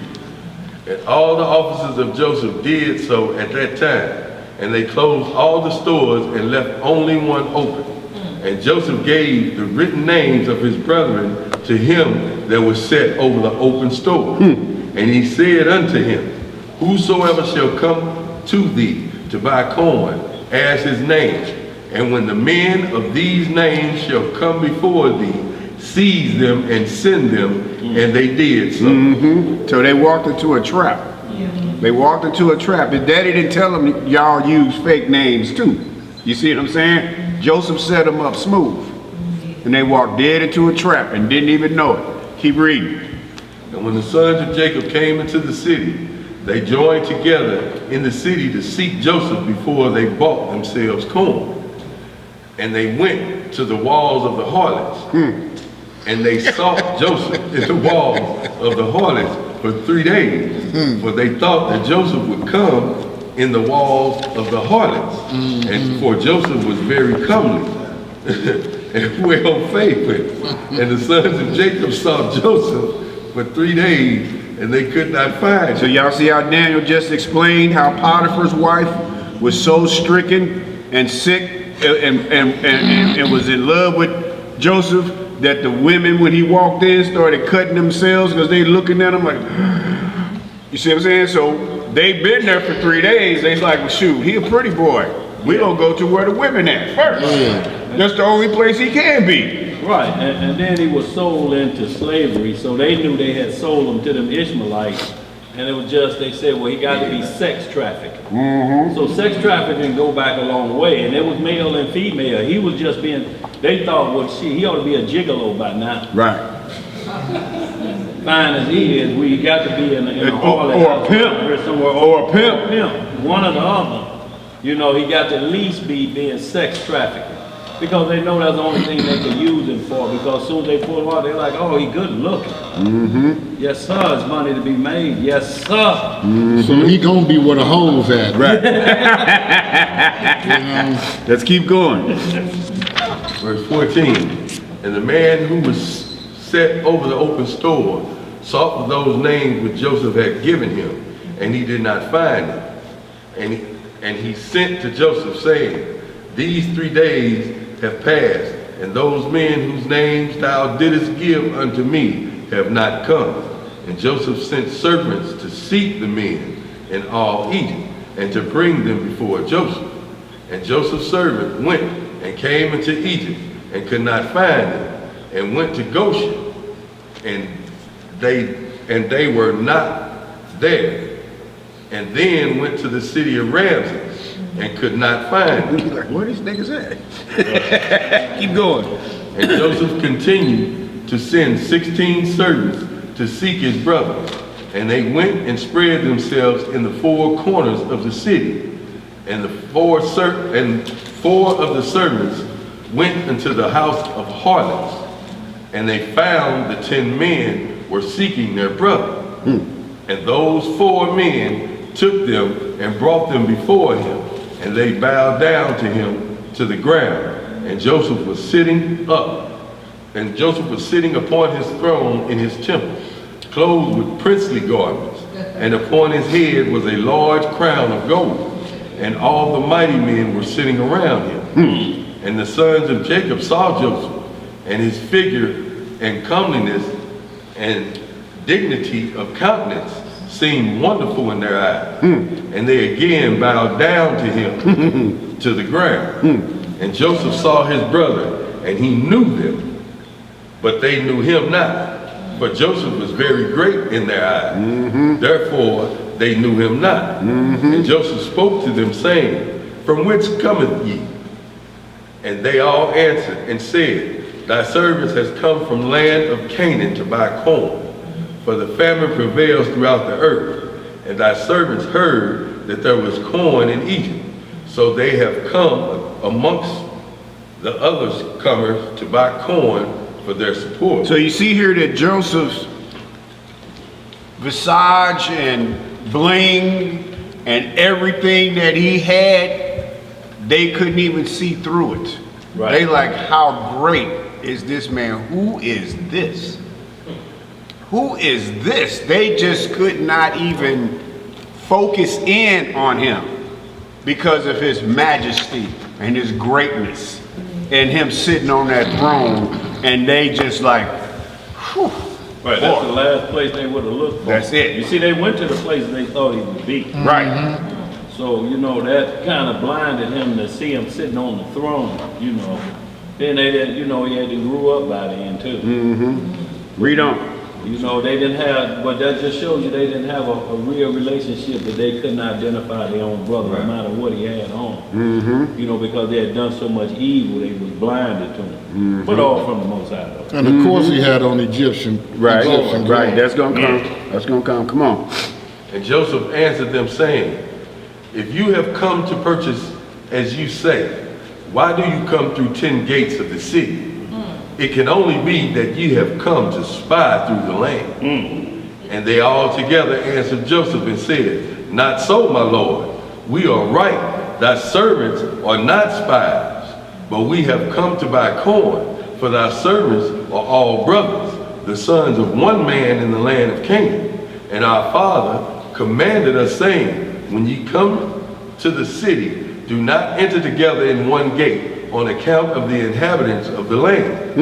And Joseph again answered them and said, that is the thing which I spoke unto you.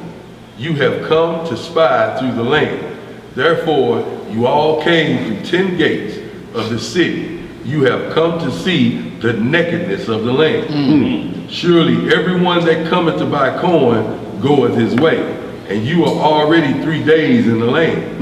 And what do you do in the walls of harlots, in which ye have been for these 3 days? Surely spies do like unto these things. And they said unto Joseph, Far be it from our Lord to speak thus, for we are 12 brothers, the sons of our father, Jacob in the land of Canaan, the sons of Isaac, and the sons of Abraham, the Hebrew. And behold, the youngest is with our father this day in the land of Canaan. And one is not, for he is lost from us. And we thought perhaps he might be in his land. So we were seeking him through the land, and have come even to the house of harlots to seek him there. And Joseph said unto them, And have you then sought him throughout the earth, that there only remained Egypt for you to seek him in? And what also should your brother do in the house of harlots, although he were in Egypt? See, this is you ain't gonna never read another game of cat and mouse like you reading right here. See, he know how to play them to the T, and circumspectly. Everywhere they think to run, he already got them boxed in and cornered off. Read on. Have you not said that you are from the sons of Isaac and the son of Abraham? And what shall the sons of Jacob do then in those houses of harlots? And you see, once again, the law is coming up. Calling them out on that law. So Right. what would they be doing in there but fornication? You know, so he's questioning them on the law that's always been in there. Right, and he took it all the way back to Abraham where it was made with that first covenant. Yes, sir. Verse 28, And they said unto him, Because we heard that Ishmaelites stole him from us, and it was told unto us that they sold him in Egypt. And thy servant, our brother, is very comely and well favored. So we thought he would surely be in the house of the harlots. Therefore thy servants went there to seek him and give ransom for him. And Joseph still answered them, saying, Surely you speak falsely and utter lies, that say yourselves that ye are the sons of Abraham. As Pharaoh liveth, are ye spies? You are spies. You are spies. Therefore have you come to the house of harlots, that ye should not be known. And Joseph said unto them, And now, if you find him, and his master require of you a great price, will you give it for him? As they said, it shall be given. And he said unto them, And if our masters will not consent to part with him for a great price, what will you do unto him on his account? And they answered him, saying, If we will not give him, if he will not give him to us, we will slay him and take our brother and go away. And Joseph said unto them, That is the thing which I have spoken to you. You are spies, for you are come to slay the inhabitants of the land. For we heard that 2 of your brethren smote all the inhabitants of Shechem in the land of Canaan on account of your sister. And ye now come to do the like in Egypt on account of your brother. Only hereby shall I know that ye are true men, if you will send home one from amongst you to fetch your youngest brother from your father, and bring him here unto me. And by doing this, I will know that ye are right. And Joseph called to the 70 of his mighty men, and he said to them, Take these men and bring them into the ward. And the mighty men took the 10 men. They laid hold of them and put them unto the ward. And they were in the ward 3 days. Yeah, that's just lockup, y'all. Central headquarters. Clayton. Yes, absolutely. Verse 36. And on the 3rd day Joseph had brought them out of the ward, And he said unto them, do this for yourselves, if ye be true men, so that ye may live. One of your brethren shall be confined in the ward, whilst you go and take home the corn for your household to the land of Canaan, and fetch your youngest brother, and bring him here unto me, that I may know that ye are true men when ye do this thing. And Joseph went out from them, and came into the chamber, and wept a great weep, for his pity was excited for them. And he washed his face, and returned to them again. And he took Simeon from them, and ordered him to be bound. But Simeon was not willing to be done so, for he was very powerful man, and they could not bind him. And Joseph called unto his mighty men, and 70 valiant men came before him with drawn swords in their hands, and the sons of Jacob were terrified of them. And Joseph said unto them, seize this man and confine him in prison until his brethren come to him. And Joseph's valiant men hastened, and they all laid hold of Simeon to bind him. And Simeon gave a loud and terrible shriek, and the cry was heard at a distance. Right. I don't know if that was it. It's something close. He said something, yeah. Well, just think about it. He knew it was Simeon and Levi that slew a whole city. Why would you choose Simeon? Why would you choose Simeon? Okay? There's other brothers that you could have chose before you try to take on Simeon. Okay? Keep reading. Verse 40. And all the valiant men of Joseph were terrified at the sound of the shriek, that they fell upon their faces. And they were greatly afraid and fled. And all the men that were with Joseph fled. For they were greatly afraid for their lives. And only Joseph and Manasseh, his sons, remained there. And Manasseh, the son of Joseph, saw the strength of Simeon, and he was exceedingly wroth. And Manasseh, the son of Joseph, rose up to Simeon. And Manasseh smote Simeon a very heavy blow with his fist against the back of his neck. And Simeon was stilled with his rage. Dropped him. Yeah, that's Dropped him. Sound like Frank Earl. Dropped him. You see that? Yeah, he was stepping in fence post holes then. Yeah, he was what they call Queer Street. Yeah. He was not afraid. He just stood up there and dropped him with one blow. Simeon. Because he got the same power. It is coming. He got Tell the the story. same No, blood. tell the story, Negro. Keep reading. My turn almost up anyway. 43. And Manasseh laid hold of Simeon, and he seized him violently, and he bound him and brought him into the house of confinement. And all the sons of Jacob were astonished at the act of the youth. Just one. He bound him and threw him in the jail cell by himself. Look, that was their uncle. And so these young boys, because remember Joseph was the baby boy at the time that they sold him off. So and these his son. Right. So he done punched his uncle in the back of the neck, and he like, wait a minute, this young Egyptian boy got some power with this. Right. How you say Mike Tyson in Egyptology? Right. Yeah. Y'all want to speak with Hebrew? Say Tyson in Hebrew. Read on. Verse 44.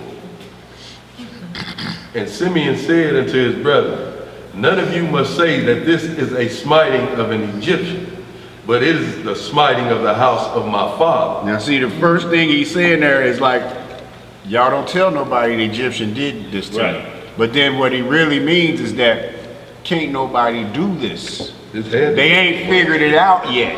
Right. See, they see it, but they ain't figured it out yet. Just like they seen Joseph, right? Like he said, they seen Joseph up there and didn't recognize that there was a brother. And then they saying, like he just said, Simeon got dropped like that? Yeah, by a youngster. Right, and they ain't figured it out yet. This is how. And he got handled violent. Right. So he was manhandled.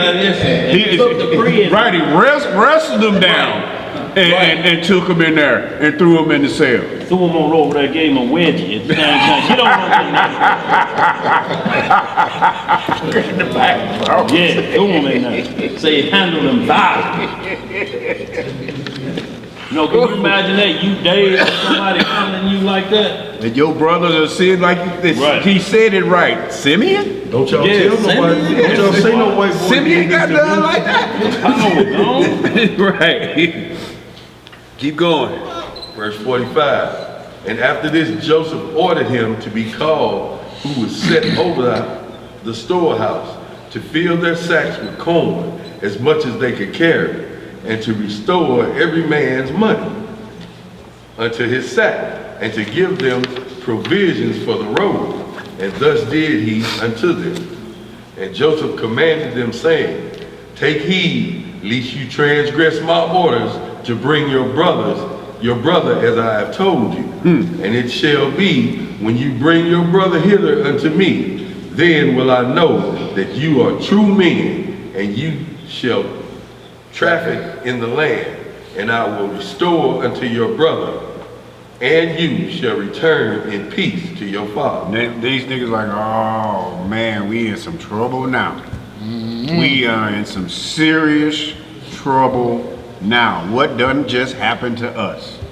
What done just happened to us? They was already sorry coming down there. They even more sorrier going back home. Keep reading.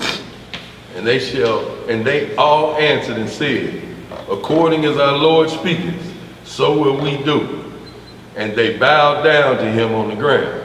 And every man lifted up his corn upon his ass, and they went out to go to the land of Canaan, to their father. And they came to the end of the And they came to the end, and Levi spread his sack to give provender to his ass, when he saw, and behold, his money full weight was still in his sack. And the men were greatly afraid.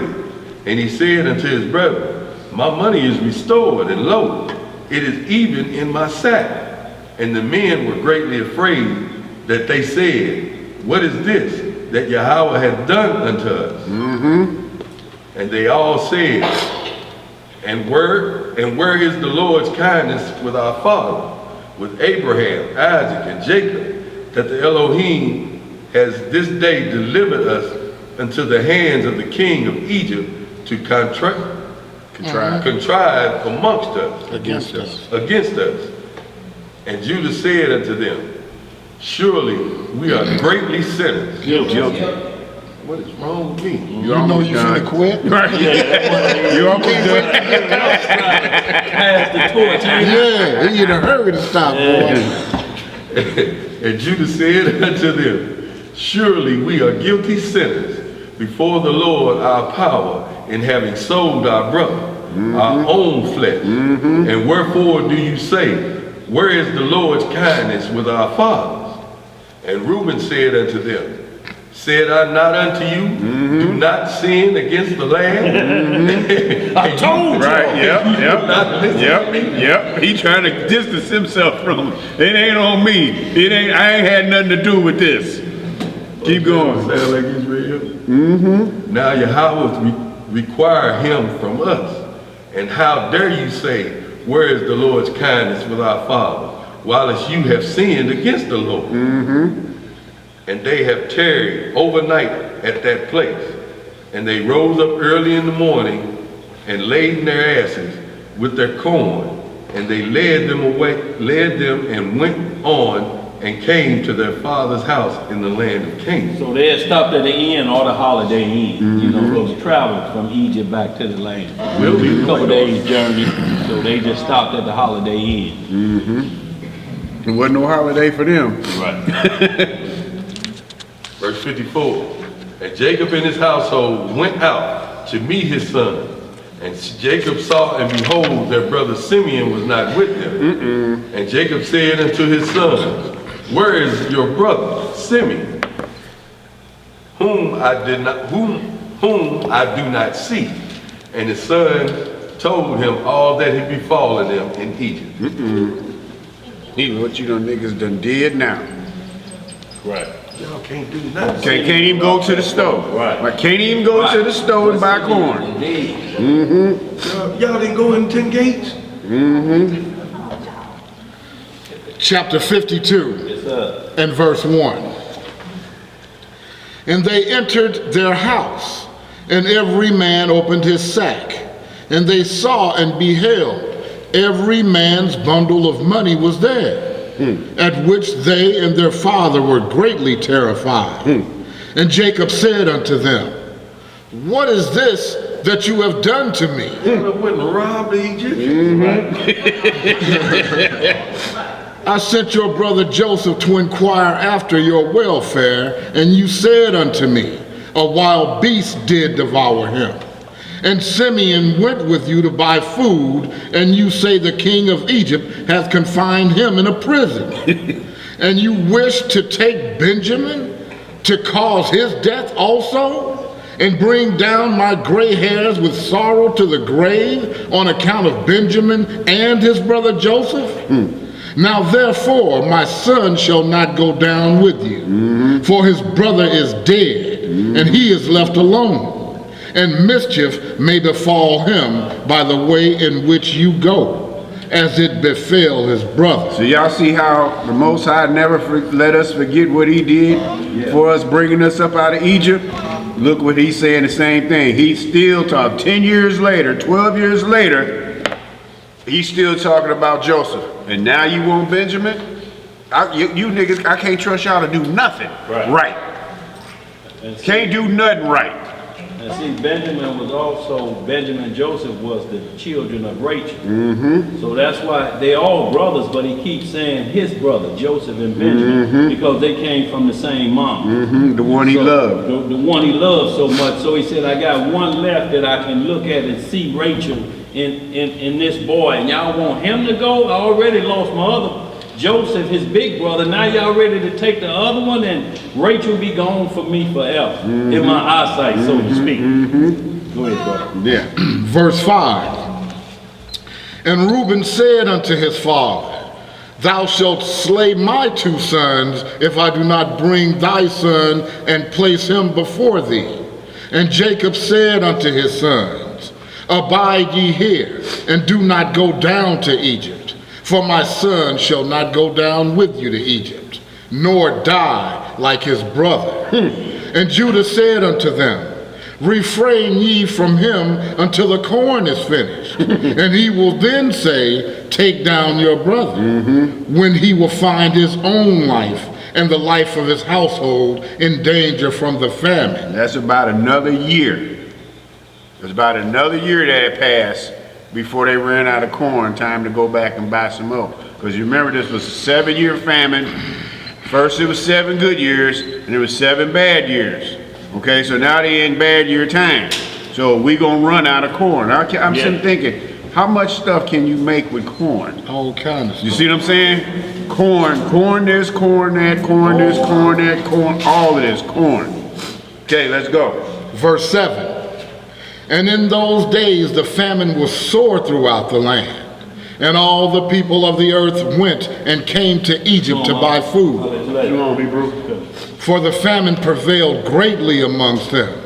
And the sons of Jacob remained in Canaan 1 year and 2 months until their corn was finished. And it came to pass after their corn was finished, the whole household of Jacob was pinched with hunger. And all the infants of the sons of Jacob came together, and they approached Jacob, and they all surrounded him. And they said unto him, give unto us bread, and wherefore shall we all perish through hunger in thy presence? Jacob heard the words of his son's children, and he wept a great weeping, and his pity was roused for them. And Jacob called unto his sons, and they all came and sat before him. And Jacob said unto them, and have you not seen how your children have been weeping over me this day, saying, Give unto us bread, and there is none. Now therefore return and buy for us a little food. So, just saying, y'all, if y'all looking at this nation like Egypt in the same way, you see they had prepared for the famine. They even bought and they stored up too. They heard the message, but the bottom line was corn gonna run out just like whatever you store up gonna run out because you don't know how long it's gonna last. Well, they knew it was 7 years and they had enough for a year and a half and they was through. Because if you eat every day, you're gonna make a turd and then you're gonna wanna eat again. So constantly eating and this food is dwindling down. And now you got the children crying and usually the parents start feeding the children with what they would eat. Right. And that's gone. Right. You got a little money, but what you gonna do? Who you gonna buy it from? Right. So in like manner, y'all, who we gonna get toilet tissue from? Who you gonna trust to make it? What Hebrew store making toilet tissue? None. That you can basically trust. Without them saying, oh, that was that batch of sandpaper, that wasn't supposed to be in there. Go ahead, bro. Verse 11. And Judah answered and said unto his father, If thou wilt send our brother with us, we will go down and buy corn for thee. And if thou wilt not send him, then we will not go down. For surely the king of Egypt particularly enjoined us, saying, You shall not see my face unless your brother be with you. For the king of Egypt is a strong and mighty king. And behold, if we shall go to him without our brother, we shall all be put to death. Now remember this, y'all. Simeon in the joint. Yeah. Right? So he's sitting there thinking like, okay, he sent him back. It took us this long to get there. They're gonna talk to Pops. He's gonna say, okay. Come back with Benjamin, get some more corn, and come on back to the crib, because we gotta eat. He been sitting there, so say it took 2 weeks, 3 weeks to get down there. In 3 weeks, he counting days every day, expecting them like he's looking out the jail cell, looking over the horizon, waiting to see some asses coming with his brothers to get him out of there, right? A year and 2 months done passed. And he's still in the joint. Every day, you know, like they do in the cartoons, they got the 5 letters in a slash. He counting the days down. He done filled up the wall, waiting on them to come down to get him out. Read on. Verse 12. Dost thou not know and hast thou not heard that this king is very powerful and wise, and there is not like unto him in all the earth? Behold, we have seen all the kings of the earth, and we have not seen one like that king, the king of Egypt. Surely amongst all the kings of the earth, there is none greater than Abimelech, king of the Philistines. Yet the king of Egypt is greater and mightier than he, and Abimelech can only be compared to one of his officers. So you see what he's saying there? Just one of Joseph's guards, one of his officers, Abimelech, as great as he is only as good as one of them compared to Joseph. That's right. So he's telling Pops, you ain't seen no king like him. You ain't seen no king. You know who Abimelech is. He don't compare to this one. This is like you got to see him for yourself. Right. You like a foot soldier. You got to understand who this cat is that we dealing with. And he spoke with us harshly. You see what I'm saying? As mighty as his sons are, he said, boy, he talked to us like we were some punks. Yeah. Okay, read on. Verse 13. Father, thou hast not seen his palace and his throne and all his servants standing before him. Thou hast not seen that king upon his throne in his pomp and royal appearance, dressed in his kingly robes with a large golden crown upon his head. Tilted to the side. Thou hast not seen the honor and glory which Yah has given unto him, For there is not like unto him in all the earth. Father, thou hast not seen the wisdom, the understanding, and the knowledge which Yah has given in his heart, nor heard his sweet voice when he spake unto us. We know not, Father, who made him acquainted with our names and all that befell us. Yet he asked also after thee, saying, Is your father still living? And is it well with him? Thou hast not seen the affairs of the government of Egypt regulated by him, without inquiring of Pharaoh his lord. Thou hast not seen the awe and fear which he impressed upon all the Egyptians. So what he said right there was that he do what he want to do. He ain't even got to check with Pharaoh. That's right. You see what I'm saying? It's like Mike Pence having this power and he ain't got to talk to Trump. That's exactly what he just said. He do what he want to do. And he's still under somebody. Still under somebody, but he get to do what he want to do. Ain't even got to check with Pharaoh. That's right. And then it's like you say, thou hast not seen the awe and fear which he impressed upon all the Egyptians. Yes, sir. He getting all respect. All of it. Yeah, that's right. Verse 17. And also, when we went from him, we threatened to do unto Egypt like unto the rest of the cities of the Amorites. And we were exceedingly wroth against all his words which he spoke concerning us as spies. Concerning. Mine said considering. I'm Hey, sorry. get you a new book.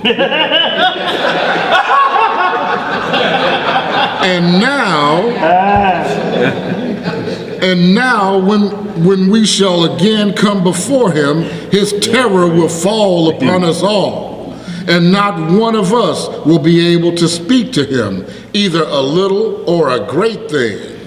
Now therefore, Father, send, we pray thee, the lad with us, and we will go down and buy thee food for our support, and not die through hunger. And Jacob said, Why have you dealt so ill with me to tell the king you had a brother? What is this thing? What is this thing that you have done unto me? And Judah said unto Jacob his father, Give the lad into my care, and we will rise up and go down to Egypt and buy corn, and then return. And it shall be when we return, if the lad be not with us, then let me bear the blame forever. Hast thou seen all our infants weeping over thee through hunger, and there is no power in thy hand to satisfy them? Now let thy pity be roused for them, and send our brother with us, and we will go. For how will the Lord's kindness to our ancestors be manifested to thee when thou sayest that the king of Egypt will take away thy son? As the Most High liveth, I will not leave him until I bring him and place him before thee. But pray for us unto the Most High, that he may deal kindly with us, to cause us to be received favorably and kindly before the king of Egypt and his men. For had we not delayed, surely now we had returned a second time with thy son. So right here is when all the other kings at a different time were going to fight with the 12 sons and over Simeon and Levi slaying Shechem. Jacob called all his sons together and around about when they had took Dinah, and he had to talk about what was going on and what was going to happen and this and that and this and that, and it was Judah then that stood up and said, Pops, what's the matter? We got this. He said, do you know it's 10 kings with 100,000 men armies each ready to come after you and us and destroy my whole household? And Judah like, and? So he prayed to the kings, he prayed to the Most High, and he asked the Most High to advise the king's advisors to advise them not to go to war against my sons. So this was Judah again standing up. We got this. You just do your part and pray to the Lord to be with us as we go down here and handle this business. Put this on me. I got this. Okay, like Reuben said, he gonna blame me for losing Joseph. But Judah now standing up again to his father saying, hey, you just do your part and trust me with this and I'm gonna show and prove. Okay? I got this, Pop. Don't worry about it. Right? Read on. Verse 22. And Jacob said unto his sons, I trust in the Most High Yah, that he may deliver you and give you favor in the sight of the king of Egypt, and in the sight of all his men. Now therefore, rise up and go to the man, and take for him in your hands a present from what can be obtained in the land, and bring it before him. And may the Almighty Yah give you mercy before him, that he may send Benjamin and Simeon your brethren with you. And all the men rose up, and they took their brother Benjamin, and they took in their hands a large present of the best of the land. And they also took a double portion of silver. And Jacob strictly commanded his sons concerning Benjamin, saying, take heed of him in the way in which you are going, and do not separate yourselves from him in the road, neither in Egypt. Keep an eye on him. That's right, keep up with your little brother. Yep. Ain't going in 10 gates now. And when it's like when y'all go to sleep, set a watch. One of you better be awake all night, and then the next one, and the next one, and the next. Y'all better not take an eye off of him. Y'all better not take an eye off of him. Read on. Verse 26. Woo! It's gonna get good. And Jacob rose up from his sons and spread forth his hands, and he prayed unto the Most High on account of his sons, saying, O Yahweh, Elohim of heaven and earth, remember thy covenant with our father Abraham. Back to the beginning. Remember it with my father Isaac, and deal kindly with my sons, and deliver them not into the hands of the king of Egypt. Do it, I pray thee, O Yah, for the sake of thy mercies, and redeem all my children, and rescue them from Egyptian power, and send them their 2 brothers, and all the wives of the sons of Jacob, and their children lifted up their eyes to heaven. And they all wept before the Most High, and cried unto him to deliver their fathers from the hand of the king of Egypt.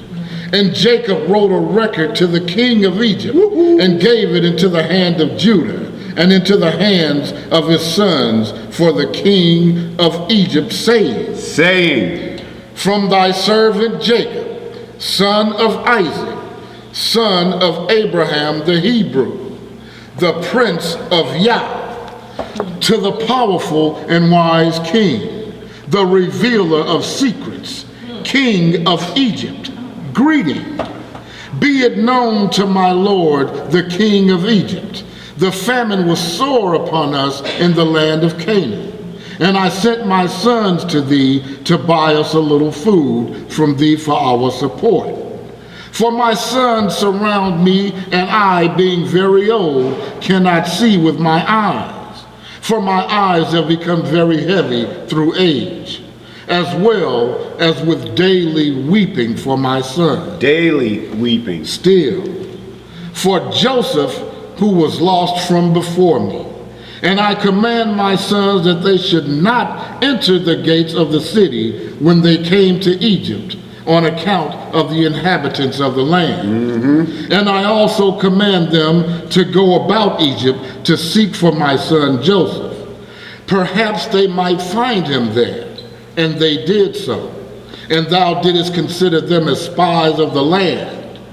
Have we not heard concerning thee that thou didst interpret Pharaoh's dream, and didst speak truly unto him? How then dost thou not know in thy wisdom whether my sons are spies or not? Now therefore, my Lord and King, behold, I have sent my son before thee, as thou didst speak unto my sons. I beseech thee to put thy eyes upon him until he is returned to me in peace with his brethren. So let me just say this, so some will look at this and say that's why we don't read that, because he's calling who he think Pharaoh Lord and King, my Lord and King. But all it is to say give honor to whom Just honor is respect. due. That's it. Just respect. And look, don't go empty-handed when you go to the king. That's why he say, man, take this gift there like that. And you see even presidents, when they change offices, they always have a gift for the other one. Or when they came to see Messiah, they had gift. You just don't go empty-handed asking about nothing to who's in charge. So all he's doing is showing honor. He's not looking at them like the Lord. That's Worshiping why I say, him. right, in lower letters, that he's only giving him respect for the power that he has of the land. Because you see when And Joseph... you gotta eat from I'm sorry. him. I'm so sorry. Go ahead, brother. What we saw earlier, see, I didn't say anything about this, but when Joseph was first brought before Pharaoh out the joint, what did he have to do? He had to bow down. That could have cost him his life for not showing him that respect and honor. You had to do that. That's not meaning that you bow down to him and worship him as you would worship the Most High. Right. That could cost you your life if you didn't bow. He'd have been done before he even got started. That's right. Go ahead. Read on. Yeah. Go ahead. You're trying to get it out, boy. Yeah. Go ahead. Yes, the king has to extend his scepter. Yes. Which is in Right. Well, in certain instances, not in all instances, but in certain instances. Like I know what you're talking about, Esther, in the book of Esther. That if the king did not put his scepter out, that means you couldn't come forth. That's right. So that's one instance. There's different kings for different nations to do things different ways. Right. So that was that, and see, that wasn't an Egyptian king. We talking about Pharaoh here, excuse me, who thought he was God on earth. Right. That's the difference. Yeah. Okay? Let's read on. Verse 35. For dost thou not know, or hast thou not heard that which our Elohim did unto Pharaoh when he took our mother Sarah? Well, when he took my mother Sarah.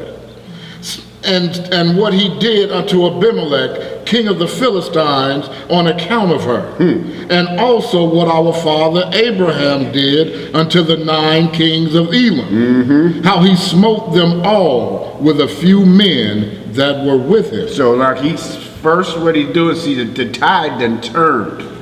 He gave him all his props. But right now it's like, nigga, let me tell you something. Let me give you my back. Let me let you know.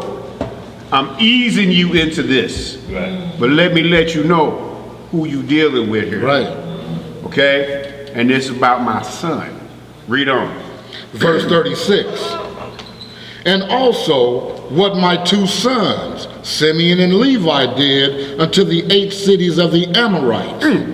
How they destroyed them on account of their sister Dinah. You don't want none of this. Right. And also on account of their brother Benjamin, they consoled themselves for the loss of his brother Joseph. What will they then do for him when they see the hand of any people prevailing over them for his sake? Don't start none, won't be none. Which it won't. Dost thou not know, O king of Egypt, that the power of Yah is with us, and that also Yah ever heareth our prayers, and forsaketh us not all the days? And when my sons told me of thy dealings with them, I called not unto the Most High on account of thee, for then thou wouldest have perished with thy men before my son Benjamin came before thee. But I thought that as Simeon my son was in thy house, perhaps thou mightest deal kindly with him. Therefore I did not this thing unto thee. Now therefore, behold, Benjamin my son cometh unto thee with my sons. Take heed of him, and put thy eyes upon him. And then will Yah place his eyes over thee, and throughout thy kingdom. Now I have told thee all that is in my heart. And behold, my sons are coming to thee with their brother. Examine the face of the whole earth for their sake, and send them back in peace with their brethren. And Jacob gave the record to his sons and to the care of Judah, to give it unto the king of Egypt. Jacob say, you don't want me to come down there. I'm the daddy. If you think these are my sons, you don't want me in my old age to come down there. Keep reading. I didn't pray to the Most High to smite you because you got sent me. Right. But don't test me. Right.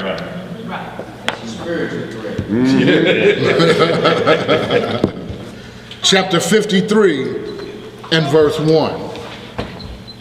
And the sons of Jacob rose up and took Benjamin and the whole of the presents, and they went and came to Egypt, and they stood before Joseph. And Joseph beheld his brother Benjamin with them and saluted them. And these men came to Joseph's house. And Joseph commanded the superintendent of his house to give to his brethren to eat, and he did so unto them. And at noontime Joseph sent for the men to come before him with Benjamin. And the men told the superintendent of Joseph's house concerning the silver that was returned in their sacks. And he said unto them, it will be well with you, fear not. And he brought their brother Simeon unto them. And Simeon said unto his brethren, where y'all been? And Simeon said unto his brethren, the Lord of the Egyptians has acted very kindly unto me. He did not keep me bound, as you saw with your eyes. For when you went out from the city, he let me free and dealt kindly with me in his house. And Judah took Benjamin by the hand, and they came before Joseph, and they bowed down to him to the ground. And the men gave the present unto Joseph, and they all sat before him. And Joseph said unto them, it is well with you. It is well with your children. Is it well with your aged father? And they said, it is well. And Judah took the record which Jacob had sent and gave it into the hand of Joseph. Joseph read the letter and knew his father's writing. And he wished to weep. And he went into an inner room, and he wept a great weeping, and he went out. And he lifted up his eyes and beheld his brother Benjamin. And he said, is this your brother of whom you spoke unto me? And Benjamin approached Joseph, and Joseph placed his hand upon his head. And he said unto him, may Yah be gracious unto thee, my son. And when Joseph saw his brother, the son of his mother, he again wished to weep. And he entered into the chamber, and he wept there, and he washed his face. And he went out and refrained from weeping. And he said, prepare food. And Joseph had a cup from which he drank. And it was of silver beautifully inlaid with onyx stones and bdellium. And Joseph struck the cup in the sight of his brethren whilst they were sitting to eat with him. And Joseph said unto them, I know by this cup that Reuben, the firstborn, Simeon and Levi and Judah, Issachar and Zebulun are children from one mother. Seat yourselves to eat according to your birth. Oh, that's got to be blowing their mind. Right. And he also placed the others according to their births. And he said, I know that this your youngest brother has no brother, and I, like him, have no brother. He shall therefore sit down to eat with me. Played him. And Benjamin went up before Joseph and sat upon the throne. And the men beheld the acts of Joseph, and they were astonished at them. And the men ate and drank at that time with Joseph. And he then gave presents to them. And Joseph gave one gift unto Benjamin, and Manasseh and Ephraim saw the acts of their father. And they also gave presents unto him. And Osnath gave him one present, and they were 5 presents in the hand of Benjamin. And Joseph brought them out wine to drink, and they would not drink. And they said, from the day on which Joseph was lost, we have not drunk wine, nor eaten any delicacy. And Joseph swore unto them, and he pressed them hard, and they drank plentifully with him. His own on now. that day. Well, since you insist.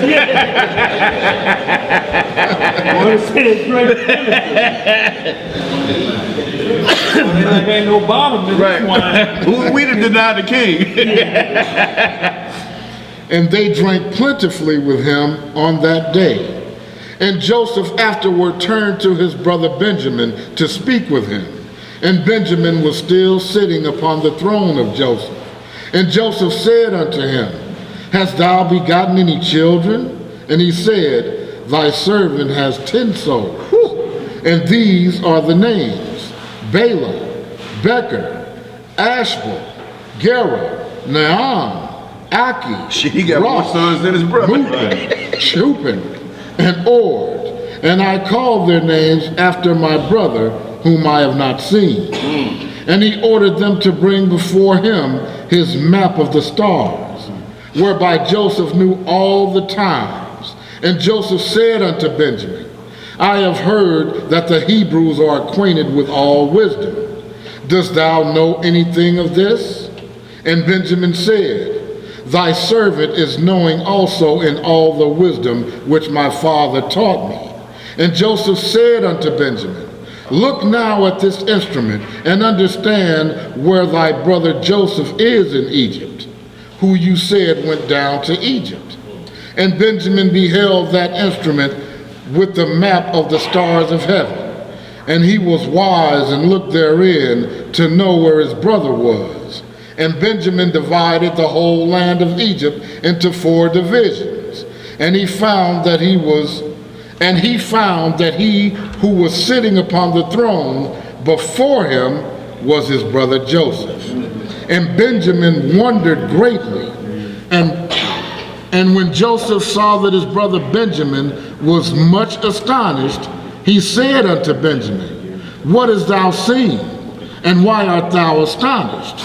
And Benjamin said unto Joseph, I can see by this that Joseph my brother sitteth here with me upon the throne. And Joseph said unto him, I am Joseph thy brother. Reveal not this thing unto thy brethren. Behold, I will send thee with them when they go away, and I will command them to be brought back again into the city, and I will take thee away from them. And if they dare their lives to fight for thee, then shall I know that they have repented of what they did unto me. And I will make myself known to them. And if they forsake thee when I take thee, then shalt thou remain with me. And I will wrangle with them, and they shall go away, and I will not become known to them. At that time, Joseph commanded his officer to fill their sacks with food, and to put each man's money into his sack, and to put the cup in the sack of Benjamin, and to give them provision for the road. And they did so unto them. And on the next day, the men rose up early in the morning, and they loaded their asses with their corn. And they went forth with Benjamin, and they went to the land of Canaan with their brother Benjamin. They had not gone far from Egypt when Joseph commanded him that was set over his house, saying, Rise, pursue these men before they get too far from Egypt, and say unto them, Why have ye stolen my master's cup? And Joseph's officers rose up, and he reached them, and he spoke unto them all the words of Joseph. And when they heard this thing, they became exceedingly wroth. And they said, He with whom thy master's cup shall be found shall die, and we will also become slaves. And they hastened, and each man brought down his sack from his ass. And they looked in their bags, and the cup was found in Benjamin's bag. Oh, snap. And they all tore their garments, and they returned to the city. And they smote Benjamin in the road, continually smiting him until he came into the city. And they stood before Joseph. You little nigga, you. Right. What you steal that cup for? Verse 28. And Judah's anger was kindled, and he said, this man has only brought me back to destroy Egypt this day. And the men came to Joseph's house, and they found Joseph sitting upon his throne, and all the mighty men standing at his right and left. And Joseph said unto them, You see Joseph sitting up there already like this. Yeah. He know the deal is up. He's sitting up there just rolling his thumbs up. Like, yeah, I already knew. You know what I'm saying? So now he like Judah said, this man has brought me back to Egypt to destroy it this day. He can see he playing with me. Right. He playing with me, now it's on. And we're gonna finish this chapter, and we just gonna have to cut it and pick it up again next week to finish this off. I sure hate to, I stay here all night. I'll stay here all night, but we gotta get out of here. So we're gonna finish this up, and then we're gonna get right into the heart of this at the beginning of the next week's class. Then he's gonna take over. He's gonna allow me to finish these few chapters. Yeah, I am. And then he'll take his class. So let's finish this off, y'all. Yeah, let me just say this, because Ock just sent a message.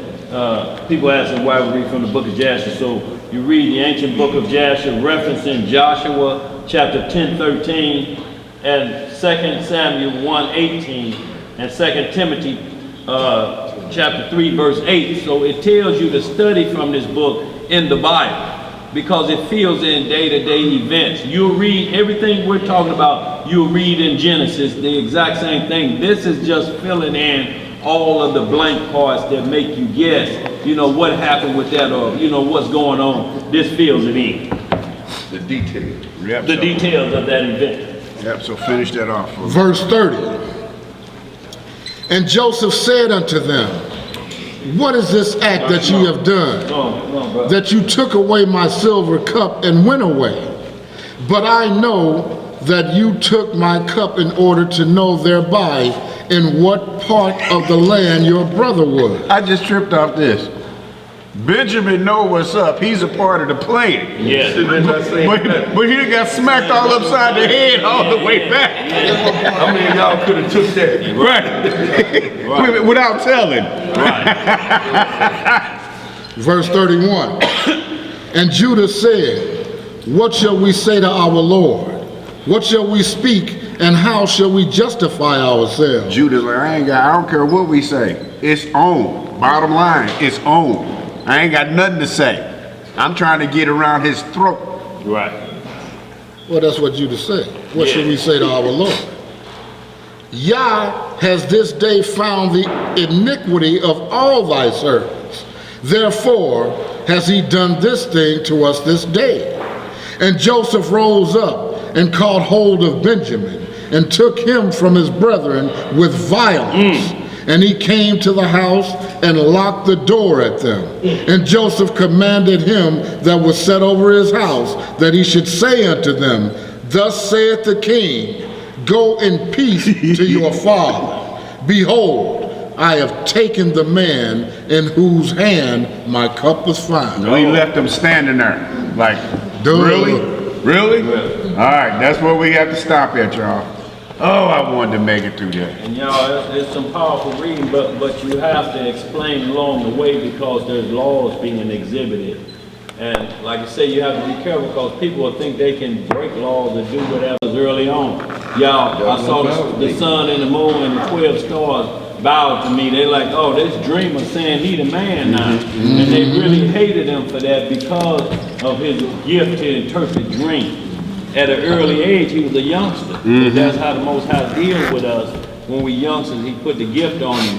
And all this came back, y'all. You see how it came back 360? And the whole time was to visit them to their face. And they thought years had passed, It don't go away. It'll come back and get you, especially when you make a covenant of a lie. Right. To keep it secret. Right. It's one thing, but it say don't be partaker in another man's sin. Right. Reuben, even though he wasn't there when it really happened, but he put his hand in there, then I ain't gonna say nothing either. Right. So now He made that vow. you're He made that vow. spirit of this crime. But y'all, that book and also the book of Enoch, the Apocrypha, I told to your mom-in-law out there, we also read from the Apocrypha, and they all match up with the laws of the Bible, the statutes and judgments. And that's what we search them for. If law is broken in them books, we put the book down. That's right. So just like Farrakhan may say the Quran is the extension of the Bible, the only problem is they got a prophet named Muhammad, and he ain't mentioned in Deuteronomy 28 as one of the sons of Israel at all that would even be considered. So we don't read from that book. We don't care that it mentions Mary and the Messiah. We just not gonna read from it because we don't have any instructions to read from a Johnny come lately.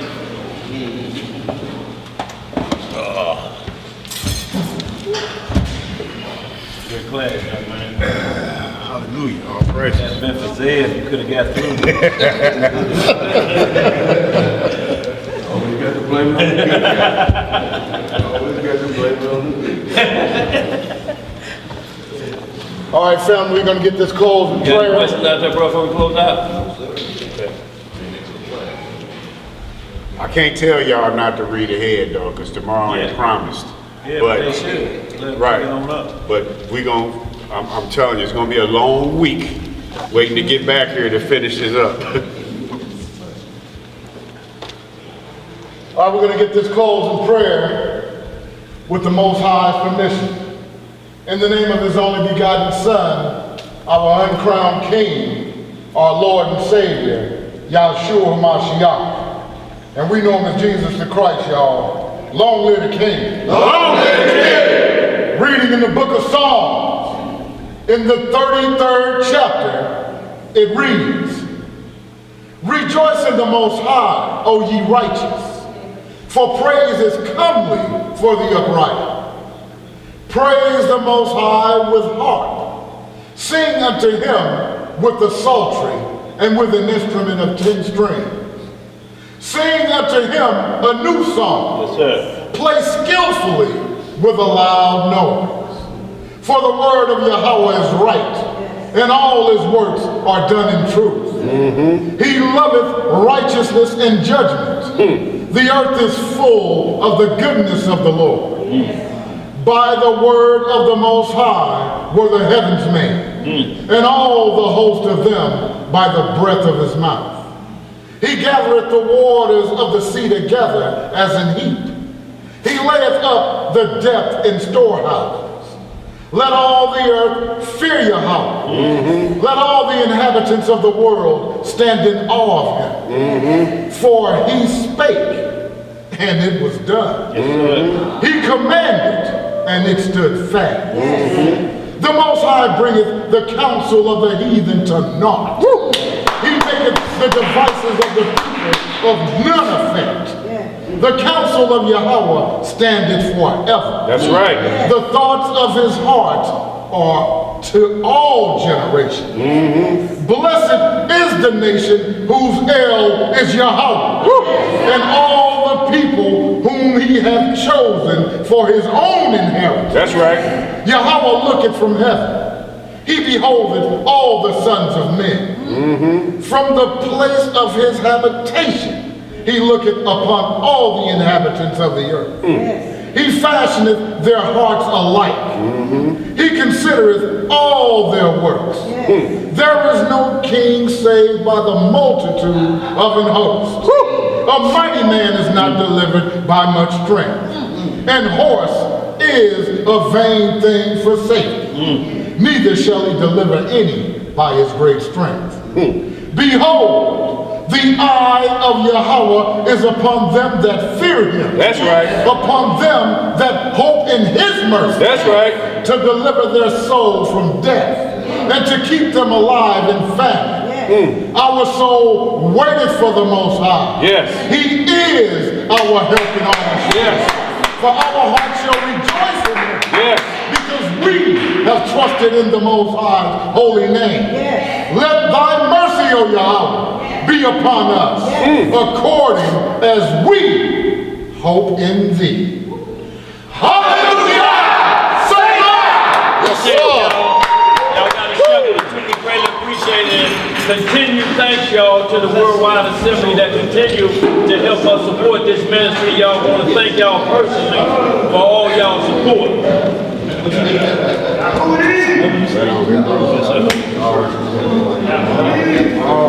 Get back to that. Stand before heaven.